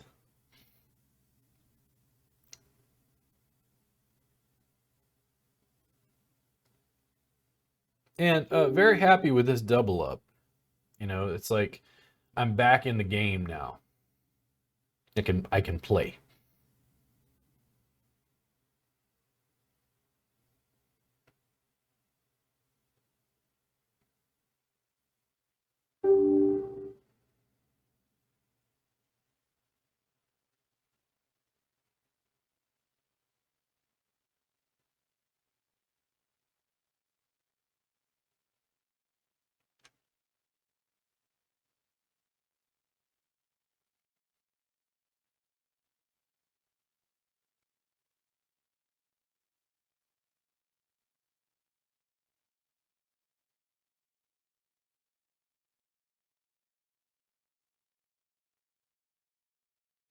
We'll just make a standard bet there. This 2 times the big blind doesn't mean a whole lot to me.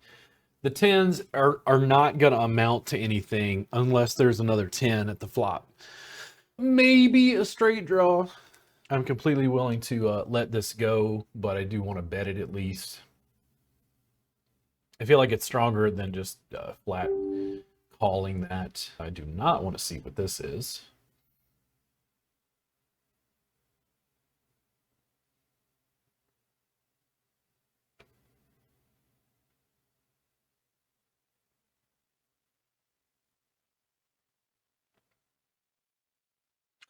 Re-raise. 2 of them, in fact. This is almost a perfect situation. I want to see if this guy shoves in, I'm definitely going to fold. If he flat calls, I will likely call this, just praying that a 10 hits. It's one of those situational pots for me. I will call the 75. It did not connect. I will fold this over here. Not super excited. Did they have a queen? A little bit more than half the pot. I'd prefer to just live the battle another day. I have no idea what they may be holding.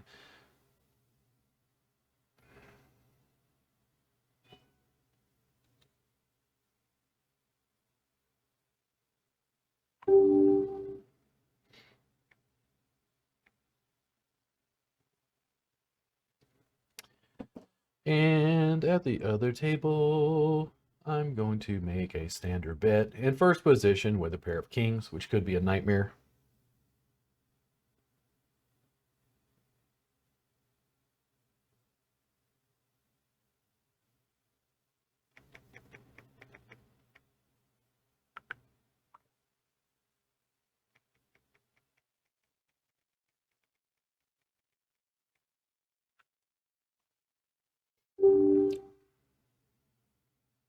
Four or five offsuit at the other table. I will let that go. I was not super excited about that.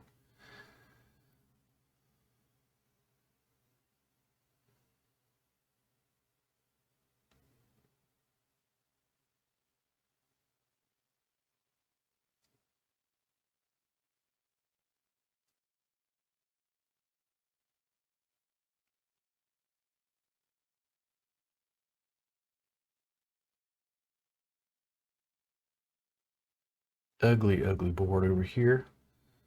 What is going on? Two callers with my kings. I would like a third king. That's strong enough. There could be a flush draw, but you know, could I run into aces? Sure. Like if you had aces, would you flat call? Yeah. I mean, at this early in this game, for sure. I don't see that as a particularly challenging board. I also do not see that as particularly challenging, though I will bet again. They could be on some... Could they have a 5? Yes. Could they have a this? Yes. If they got it, then I guess they just go out. Yeah, they got two pair. And they did not.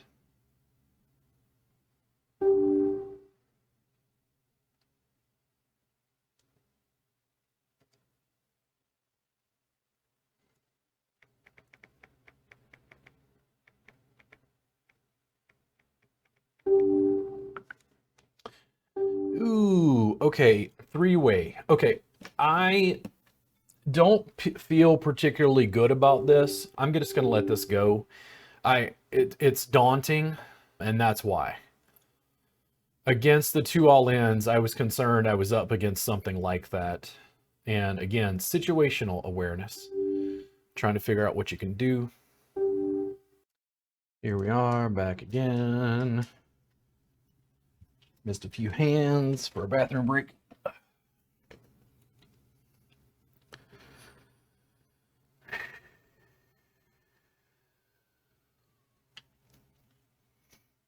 Let's see here.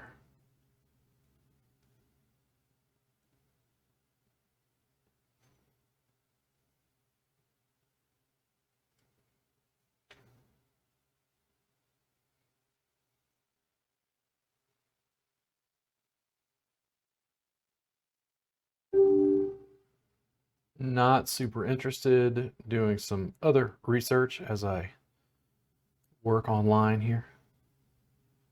Let me minimize this. Not interested. No serious altercations there.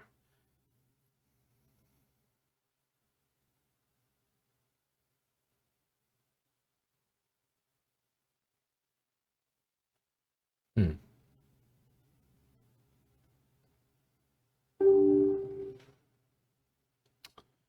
Not super interested.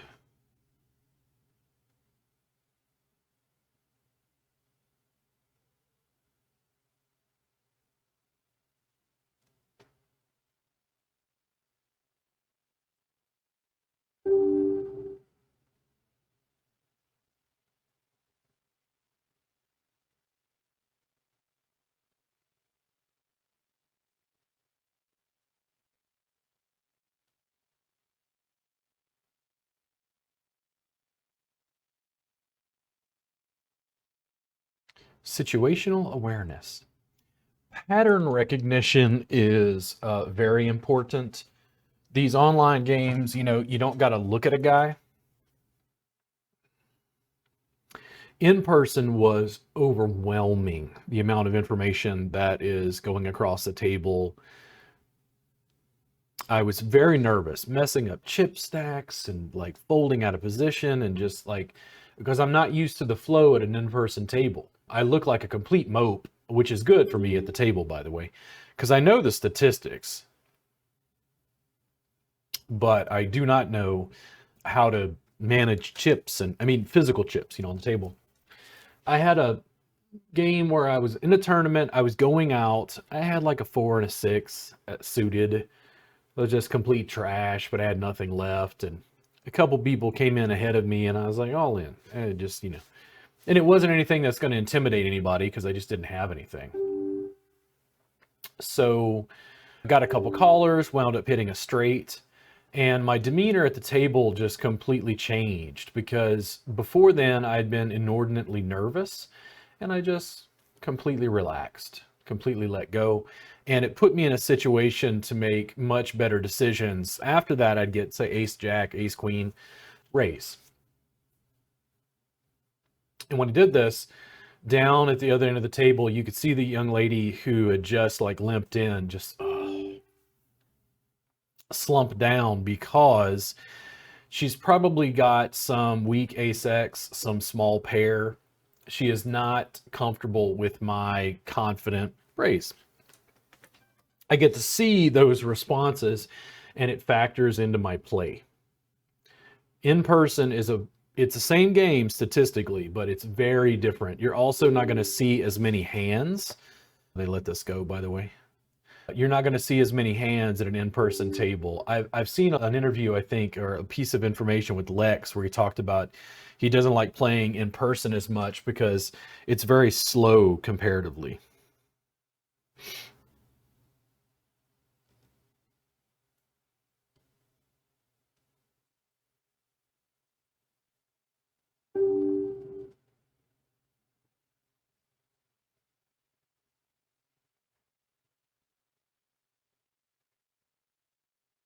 I'm addicted to those small pairs and hitting trips.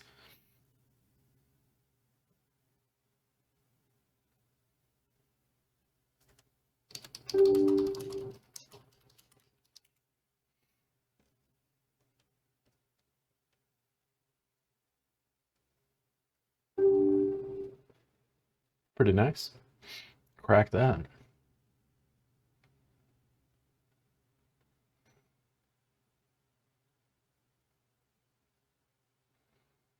Not happy with this. I mean, it would be worse if they were in this position, but I am not going to be calling with that.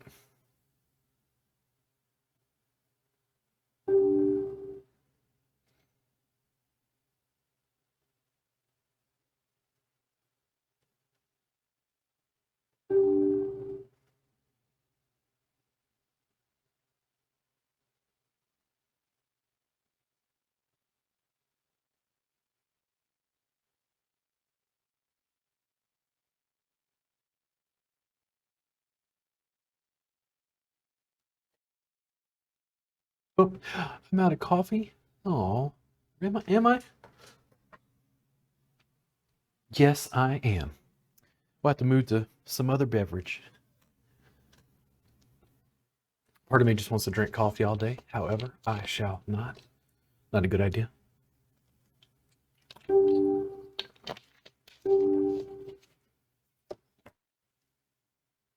I'm just going to flat check this down. I could have bet there, but I'm a little concerned. I will call this min bet. That's not a bad holding for my hand, though I could run into Jack 10 or other shit that they would have limped with. We'll see what happens here.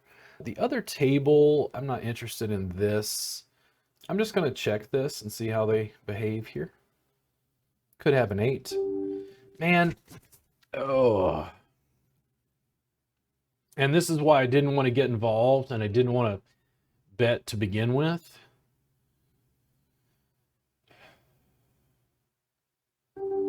Would they have limped an early position with ace? See, there's too many holdings that they have that beat it. Just for my jack. And there you go.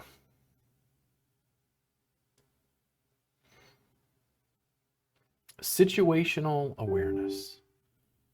If it folds around to me, I will bet here.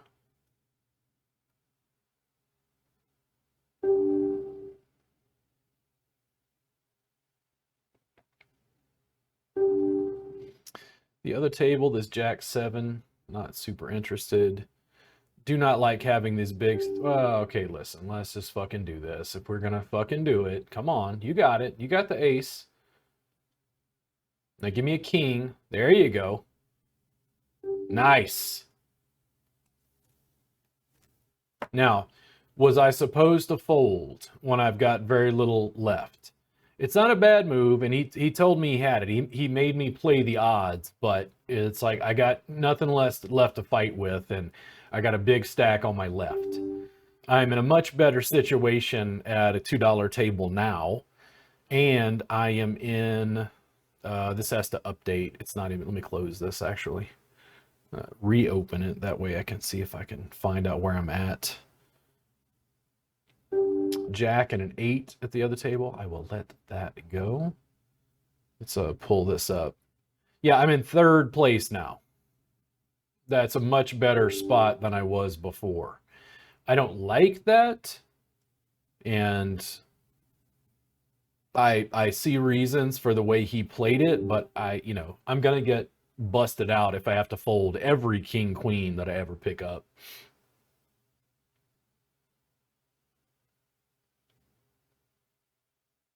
I'm not even proud of it. We just sucked out, on a guy with a pair of queens. It's not like, yes, I'm such a good poker player. It's just like, okay, listen, if you're gonna make me play and you got a big stack, like, I'm also gonna assume, if I've not been paying attention to you, that you've just been very aggressive at the table.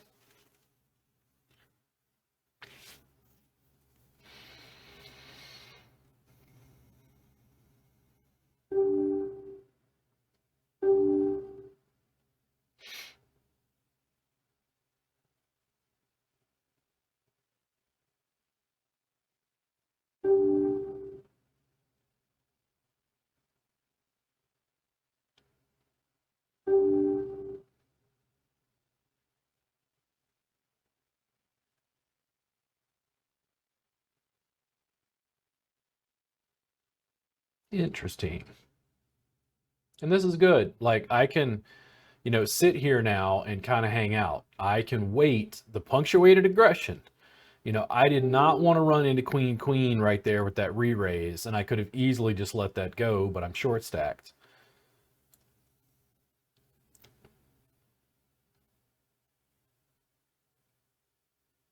And the 10s worked that time. That was a fun river.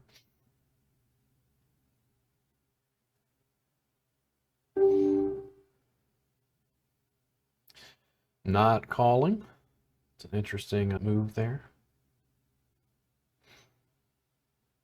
The other table, I will bet this. Not super excited to have the big stack call me from the small blind. We'll see what happens here.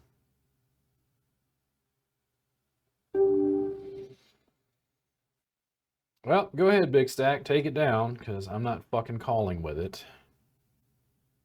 Quite lucrative for them to double up that way.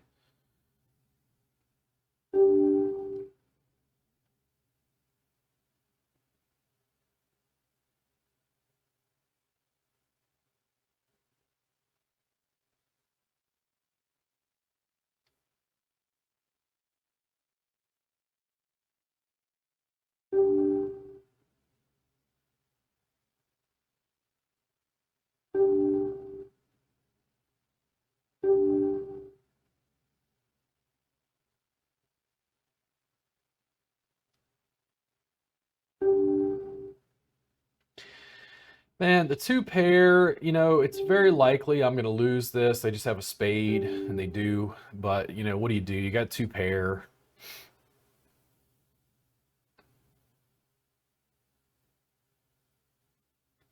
Now, if they fold to me, I'm likely going to jam this. I don't have anything to play back with and don't care to see this after the flop. I've got to make some moves here. I'm going to bubble out.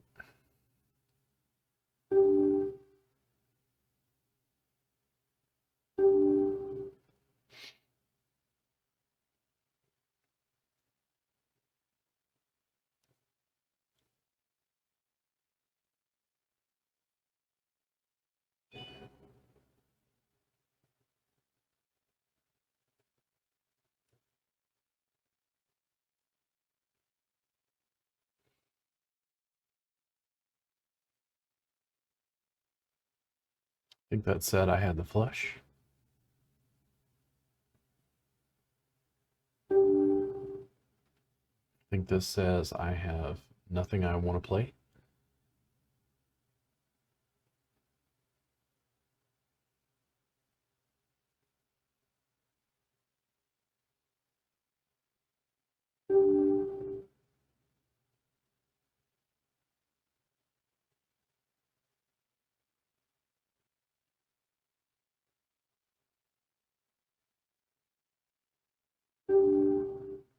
Ooh, very aggressive. 2 times the big blind from the button.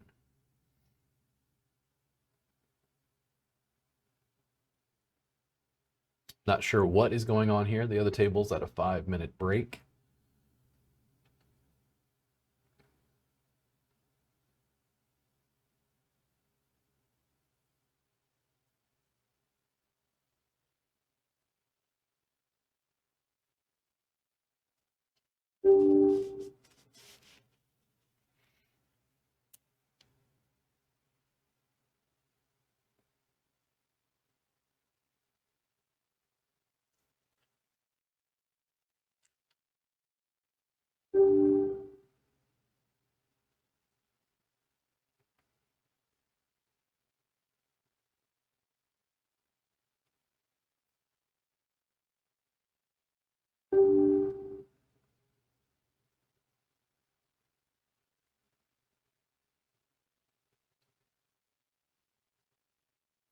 If it folds around to me, this is a jam.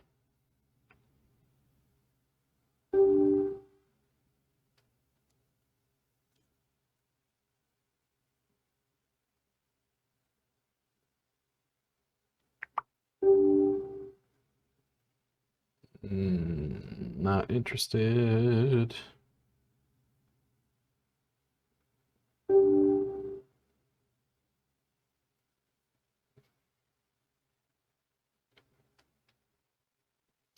And I'm going to check my stats, the other table, see where I am stack-wise. It looks like I'm in 4th position. There's only 16 players left. I will check this. I am not interested in betting.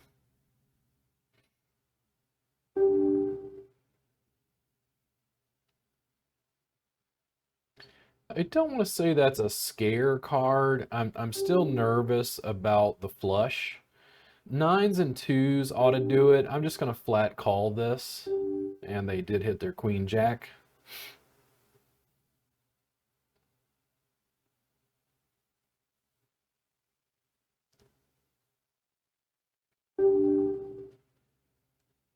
And I'm definitely in all-in territory. There's no options after this.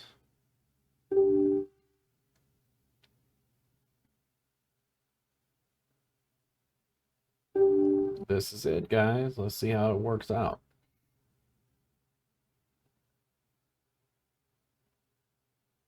Do I hit a 9? And I do not. You guys have fun. And we will see at our 27 player here after we bubbled.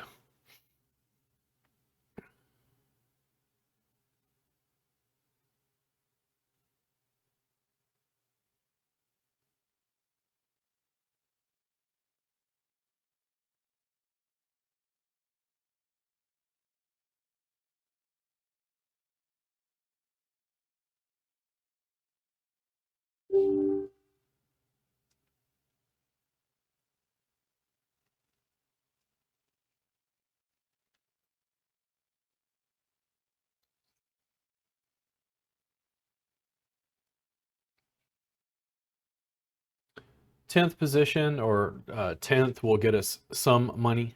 It's not until about 5th that we make anything that I think is decent, double, triple what you put in.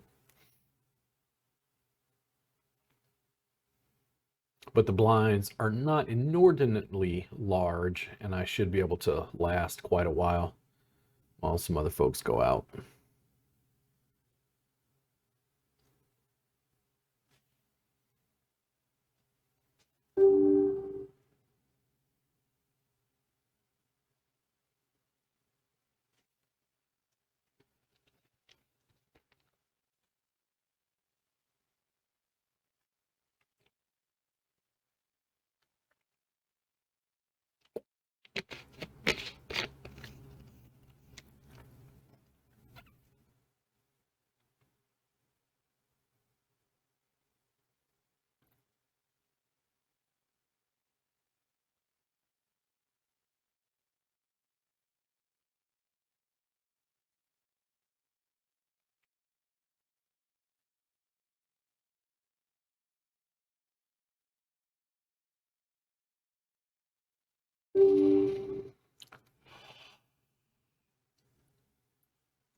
Oof.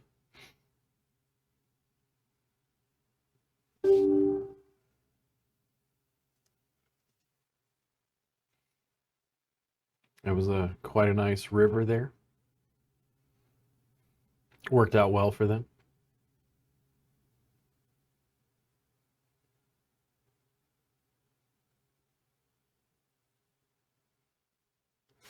Play well consistently over time. Lose $1, doesn't matter. If I took a first place in this, I'd win back, I think, everything I've lost in the last 2 days. Very small stakes. And even small wins. Celebrate. But I had a pair of 9s and I lost to aces. It's like, yeah. Sometimes you just don't have the cards. You can't fight back if you don't got it.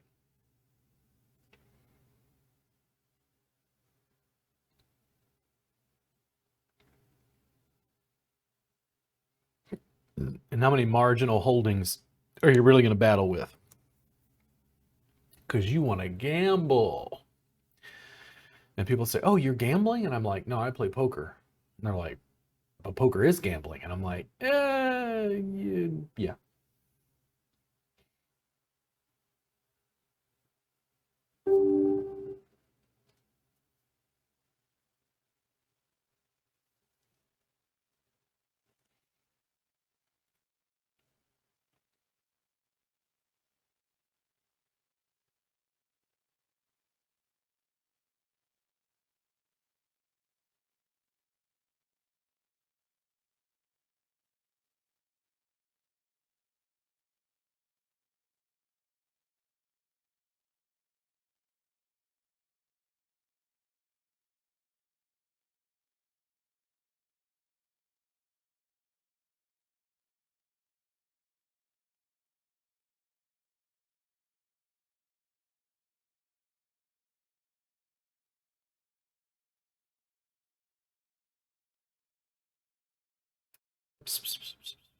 That's not what I wanted to see. If 784 lets it go and 188 shoves, I will probably call for the little bit extra against the big stack to see if I catch something glorious. I do not, so I will just check this. I do not catch anything glorious. The small stack did not jam all in, and I'm not going to keep going because I have a big, massive airball against all this punctuated aggression. Do you have the ace? No, you do not, and I'll be happy to take it down just like that.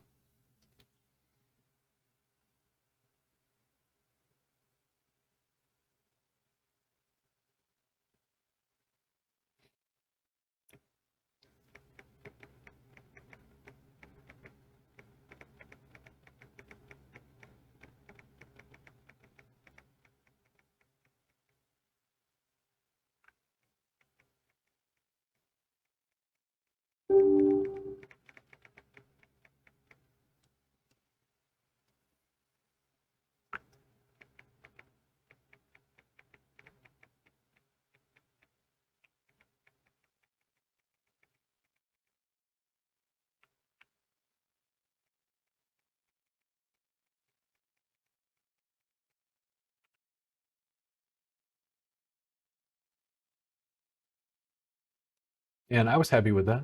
I'll take that small pot. That was a nice jack on the river there. I did not want to bet back at it because I was afraid they had an ace or they would bluff an ace.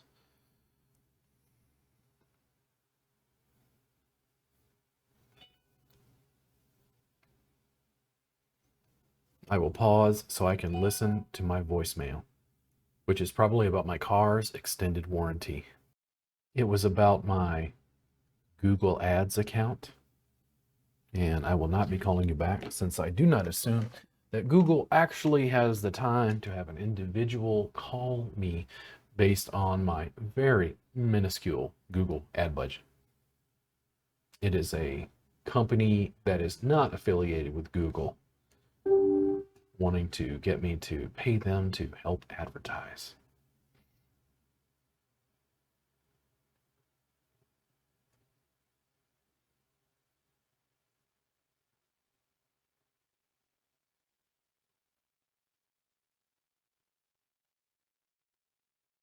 I'm in fourth place of 15, got a bunch of small stacks. Can probably make it to the final table. We'll see. I'm going to need some hands to be able to play.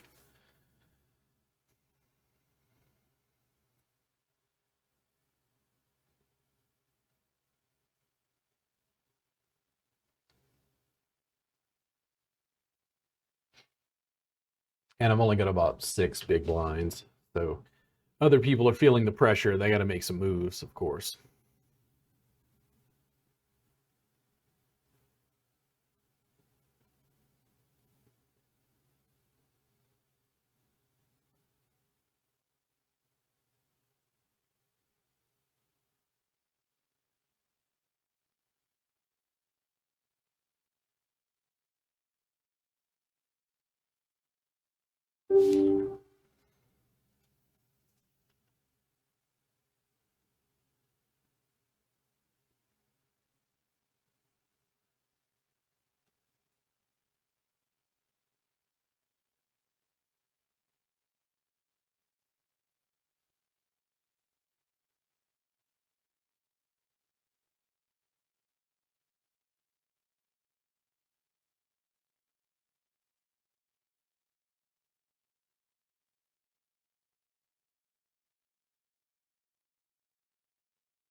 Who's going to bluff it?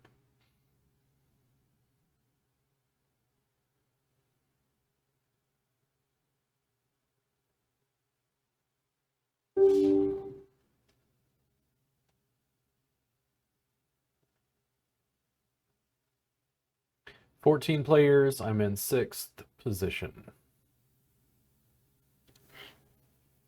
The stack to my left is still the big stack.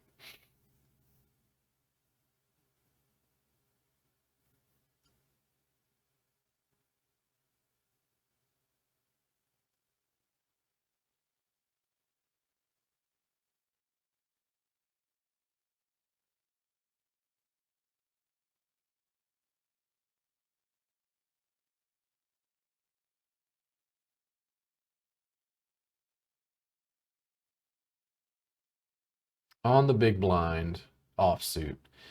God damn it. So the big stack could have anything. I don't want to play back with this. I'm just going to check this down and see what the flop is. If this guy bets, I'm just going to fold. The big stack could have a really wide range, and they've also battled against me before, so they know that I'm maybe volatile, willing to shove it all in. I did take it with King Queen last time. I don't feel like doing that again. At least not going out at this stage in the tournament.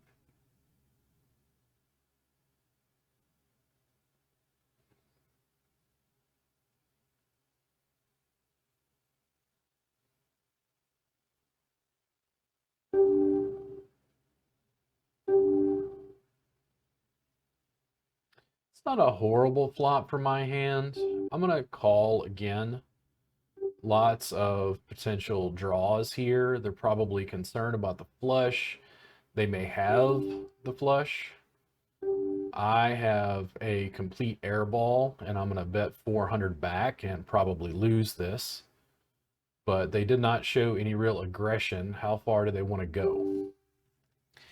And this is the shit, man. Like, I don't know what the fuck he has.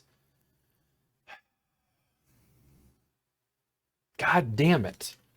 I'm just going to let it go because I don't know what the fuck they've got. It's annoying as fuck to be in that situation. It's all in. It's pretty much push fold time. If it folds around to me, I'm just going to jam in and start riding his ass. It's really frustrating to be in a situation like that where the cards just won't hit. He's got a huge stack now, and I don't have anything left to fight back with.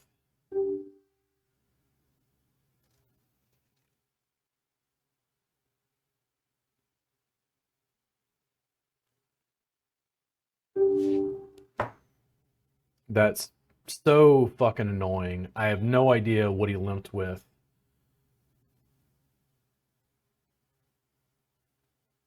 Super irritated by that. It's just one of those frustrating situations. The flush would not hit.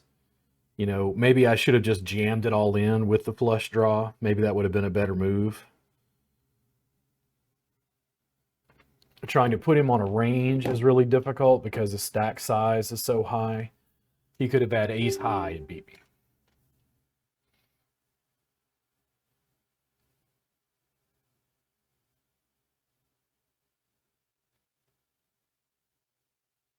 And I'm in 7th place right now out of 11. We're about to go to the final table.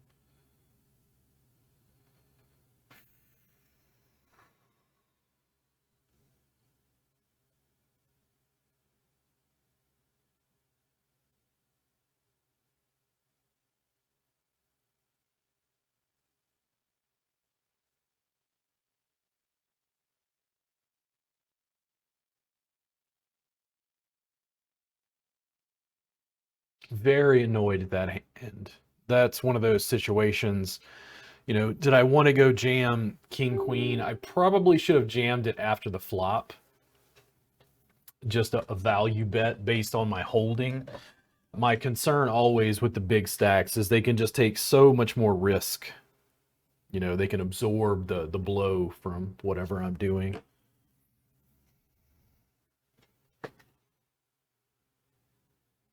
Only got to double up once. Of course, I only got to lose once to die and bubble out. And I've got 4 big blinds. The Jack 10 offsuit is not what I want to jam with.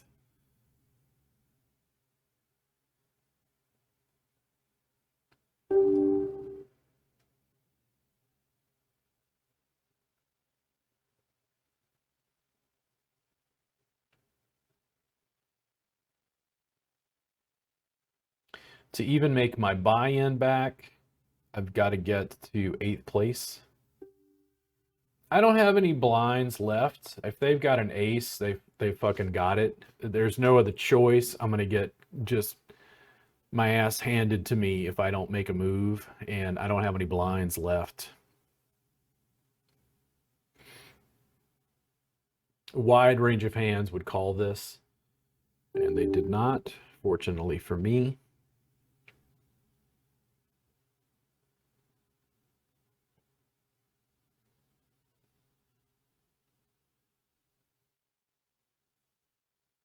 I would like a pair of aces in the big blind, please, because if I doubled up to 6,000, that would be phenomenal. Ace Jack offsuit, not super excited. We will see what happens before me. Could I run into Ace King, Ace Queen? Yes. Does it matter when the blinds are this big? I don't think so, especially if this guy jams. I'm going to be short stacked if I lose to him, but something's got to give. And do they play at me? And they do, and we're all in. And I'm happy with that.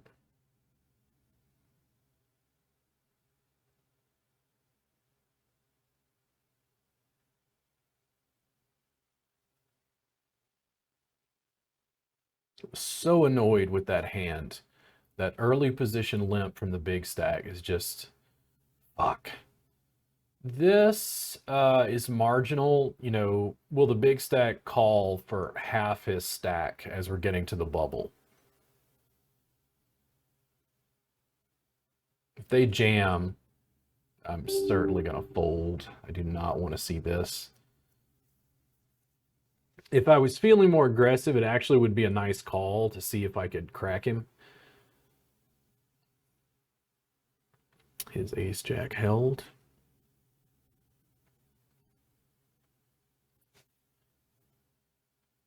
Just to see a flop. I'm in 5th position out of 11. The other table has the smaller stacks.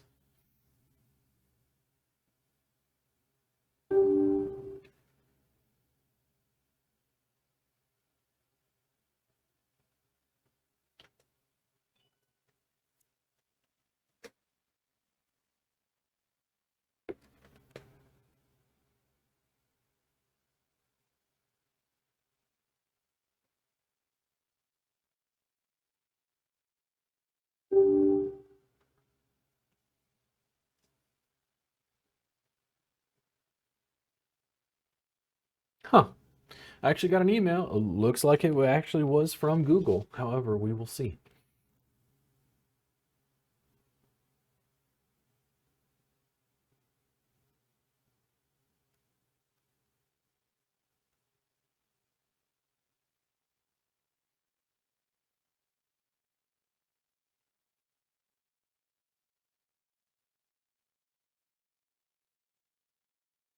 Wonder what this is.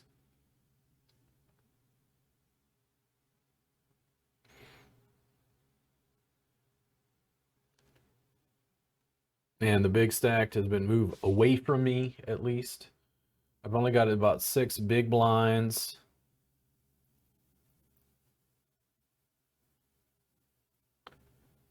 I got to get to about place 8th at least to make any money. First place is 12.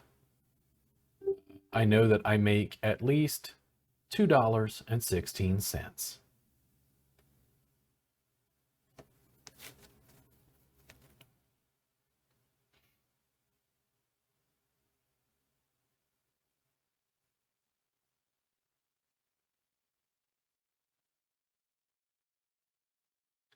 Is everybody else excited? Are you excited like I am? I'm excited. Let's do this.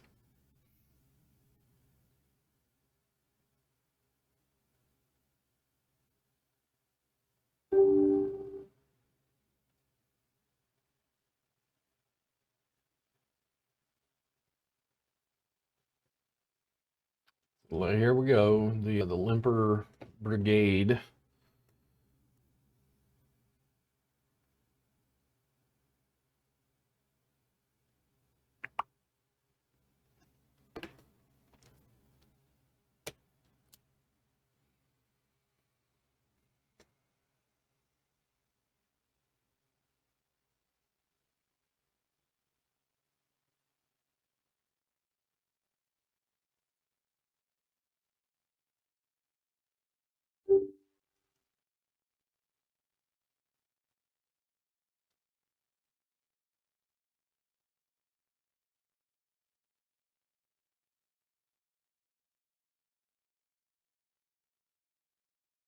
I've also been pretty silent this entire tournament. Not a lot of activity other than that King Queen Hail Mary.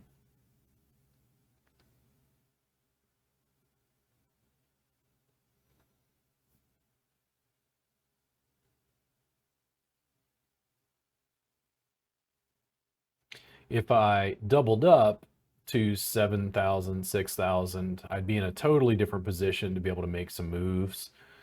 The big stack, of course, is going to come in. It's got a decent bet. It's just standard, but he can certainly afford it. I wonder if anybody's going to jam.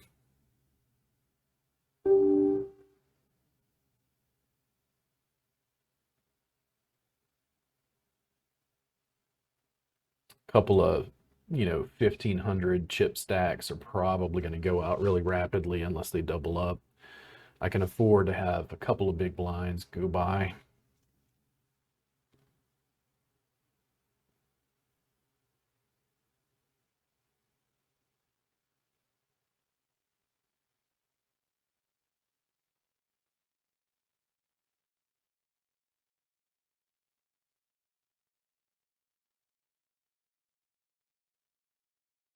And if I'm lucky, the big stack will be aggressive and just run everybody else into the ground so I can play him heads up,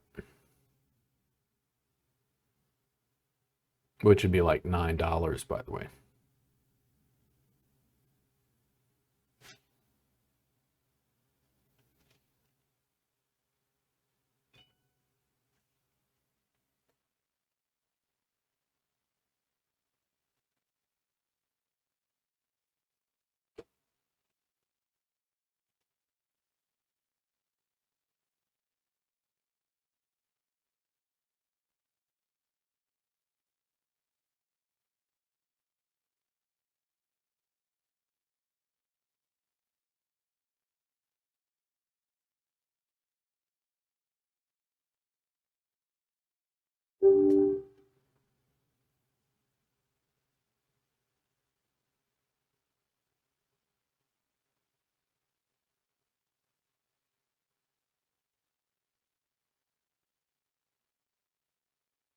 Very lucrative.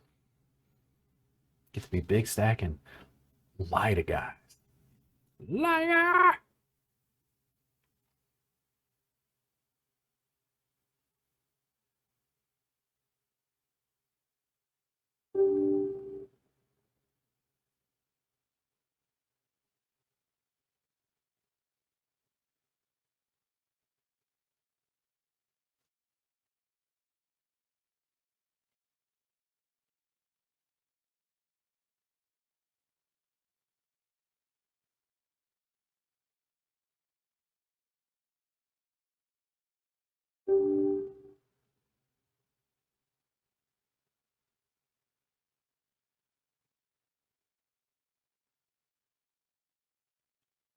So let's say everybody folds. The big blind is sitting there, big stack. He's got to call 1,000. Yeah, something like that. Is that right? Anyway, but how afraid is he of losing to that? It doesn't take enough of, and that's a problem with getting short stacked. You put yourself where you got no wiggle room. You big stack. Oh, you could be loose.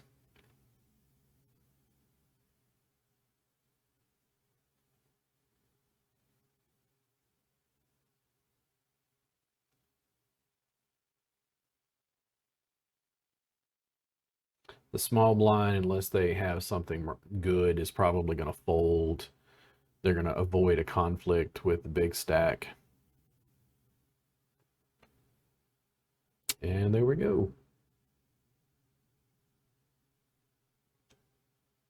And that's good for me. Somebody's gone. We go up in the money. And the blinds are so big. Look, I've got, 2, 3 blinds left. And that's where things get touchy.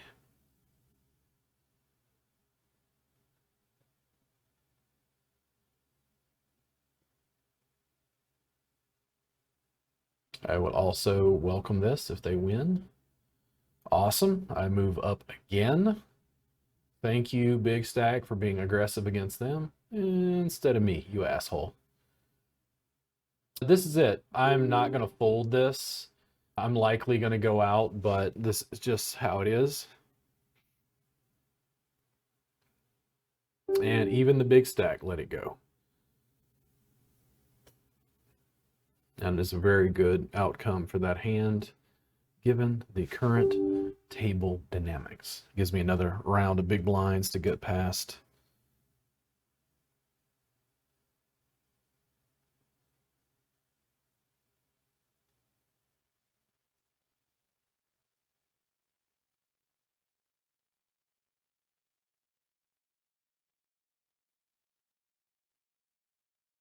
Seventh place is $3.24. So if I go out right now, that's what I would make.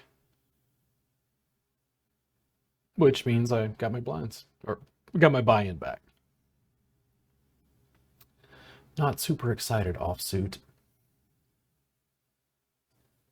And here they come, wanting to limp in. Go ahead, check it out. Now, bet your ace. Let me draw to my flush. No, I'm not going to call. Very lucrative for you, sir.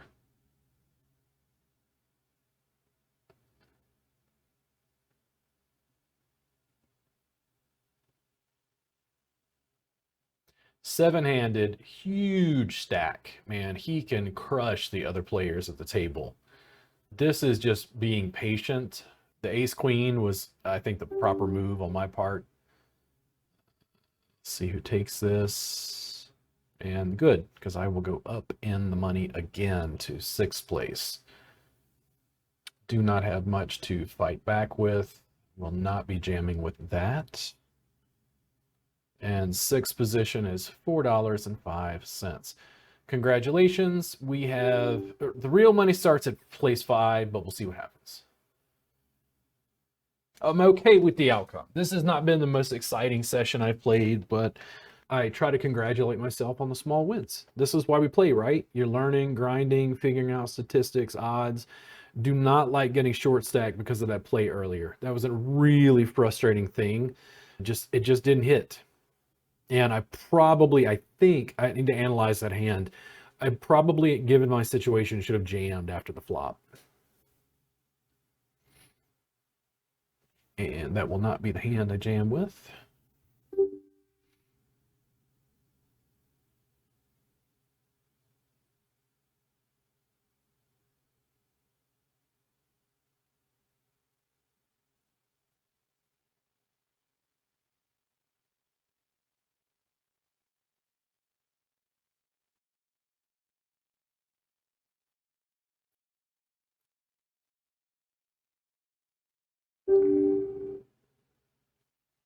I think fifth place is like 480. Yeah, 486. I'd be much happier if I could get there, but we shall see what happens. I only got to double up twice, and take over this board. The big stack, I'm hoping, will continue to ride people.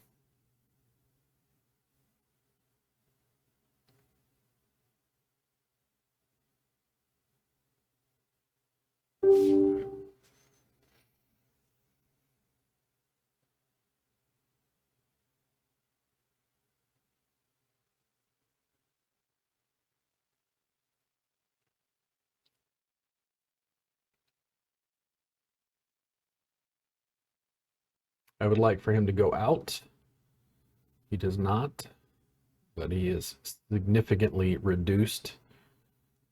Ooh, okay. If it folds around to me and they jam, I will be calling. Okay. And this is just poker. Give me a king. Give me a flush. I got it. Much better. Fifth position, 486.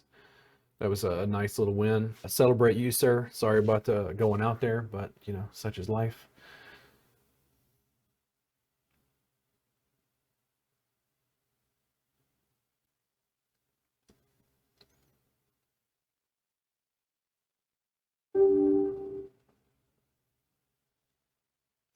If I get to fourth place at the jump to almost $6, that would have been a nice flop for my holding. However, how often do I play Jack 9 and it really works out that way? Not as often. And very happy with that.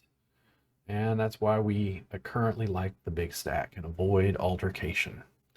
I'd like for this gentleman to go out or this gentleman to go out, and I want to wind up heads up with this guy.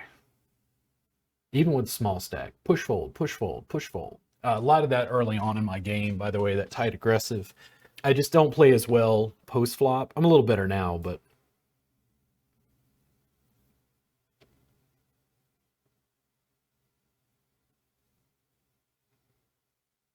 king and a 3, Turning river.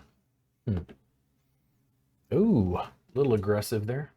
Like that, a big stack can run over everyone on the board.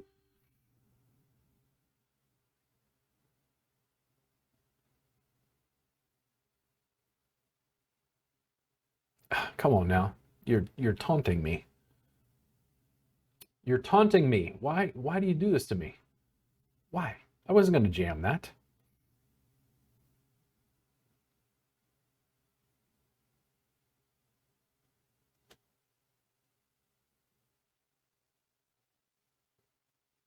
I'm also not going to be jamming that. If you would like to limp in and see a flop, please feel free.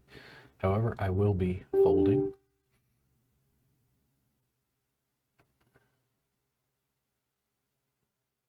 Third place is 756. If I can make it there, I'm going to fold this hand.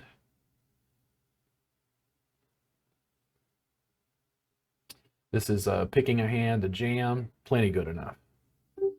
And may the poker gods be with me. This will give him a great sense of pride if he's able to beat me down. And pretty nice. The other stacks are not happy about that because they know that I am probably infinitely patient. And thank you, Big Stack, for calling loosely.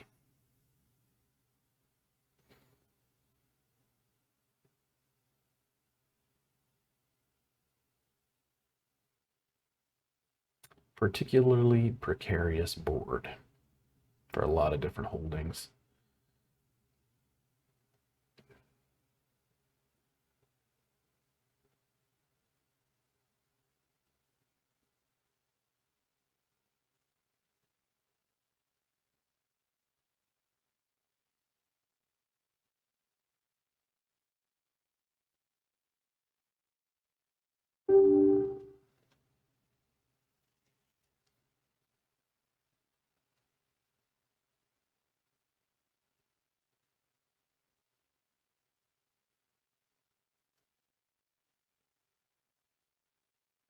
Good. I'm actually happy to see the two bigger stacks being a little more aggressive.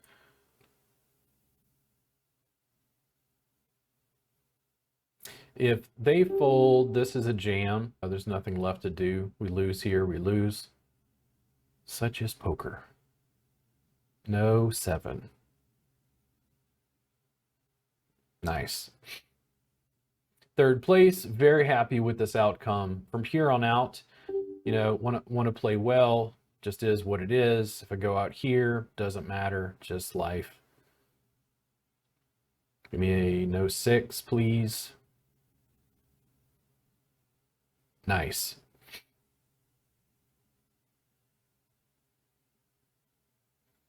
Now this is more marginal. I'm just going to check this. I feel pretty good with my current position.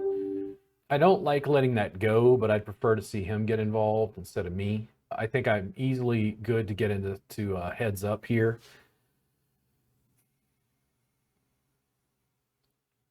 I didn't want to put myself in a precarious position with a marginal holding.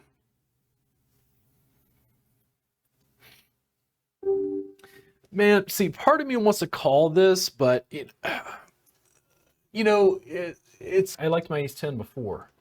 I'd rather sit with my big stack and cause some chaos if at all possible. Here, the big stack is likely going to fold. The smaller stack is likely going to call or let it go. They've seen me play. It's very push fold. There's not a lot of after the flop stuff going on here. I'm totally happy with that.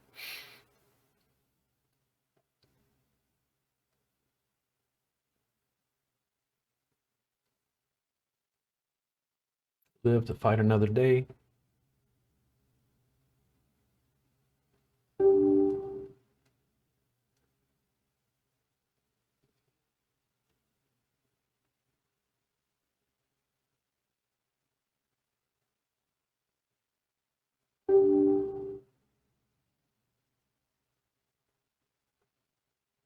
They've only got to double up once. At 4. Oof. And now, much more problematic. This is war. And I don't want to go out here, but this is how it is. If I'm going to play that, that's how I'm playing it at this board right now. You lose, you still way ahead. You took third.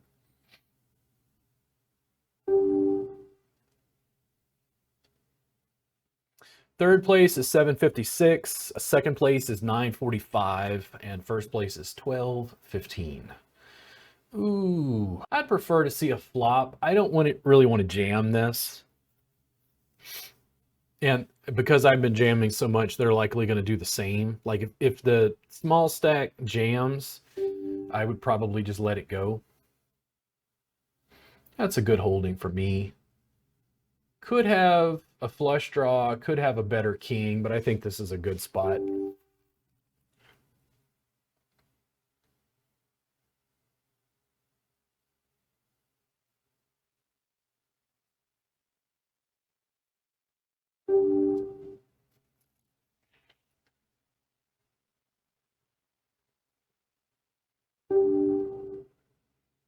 If suited, maybe.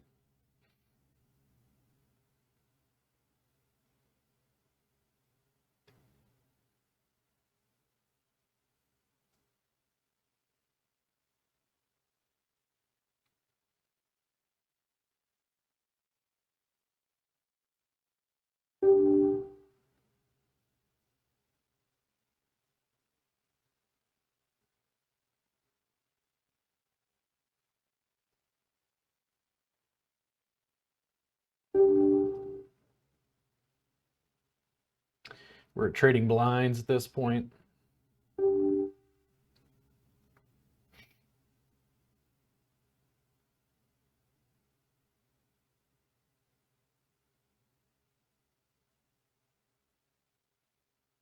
You got it?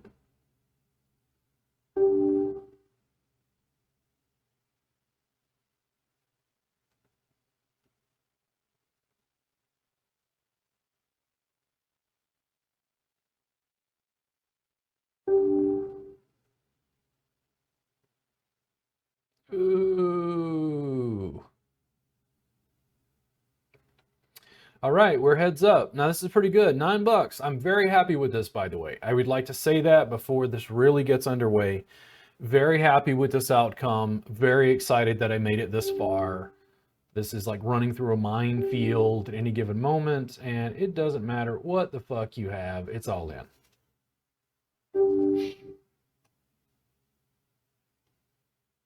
If I knew you had aces, I still would have bet that.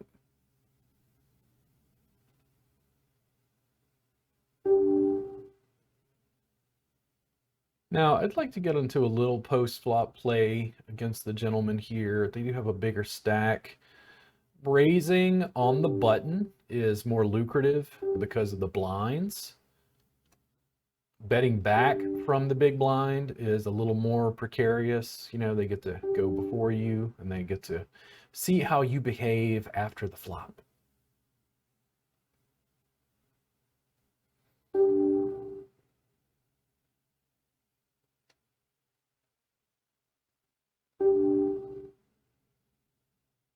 It feels like totally nerve-wracking to bet, like, oh my God, you know, why didn't you jam? It's like, well, mix it up a bit. I'm also working on my game and post-flop play. You know, if I lose, oh, I only make $9. Dude, you made $7. It's like, it's great. This is awesome. This is proof of concept, and this is the guy I jammed, I'm almost positive, the king-queen against with queen-queen. You know, you gotta give a guy some rope so he can hang himself.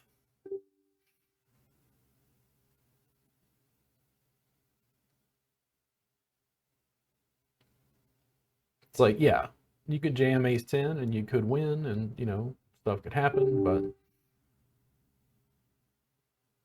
some variety. And maybe we'll take first. I'd be very happy with the first place, by the way. taking down the big stack is always always fun. And I'm gonna bet this. Not super excited. We're gonna see what happens, but they've let it go so far. And see, this is the thing. It always is confusing to me because like, what is he thinking that I've got? And I'm not playing very aggressively. I just bet. It wasn't a crazy bet. It wasn't a jam. You know, if he hits a string of just dry cards and nothing he can play, it's much more challenging.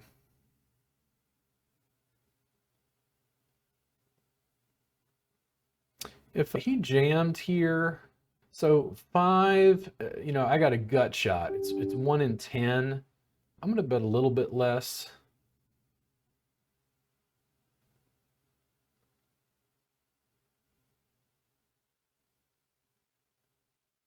My hope is they let this go.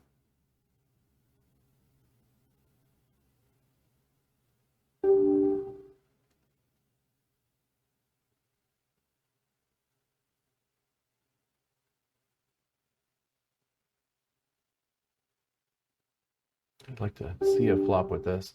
And I've also noticed sometimes a player like this, they're not very good heads up. I can't quite figure out what the difference is or if there's just something about the dynamic. But I've played players where they're just not very good heads up. Not that I'm great. But this is strong enough. They may have an ace. Yeah. Do I take it? I do. Now that is abso-fucking-lutely glorious. I would like you to look at this with me. I took first place on that shit. I don't even know how I did it. Thank you very much to the poker gods. Thank you very much to the people at Bovada. I am inordinately proud of that win. You guys have a great, great day.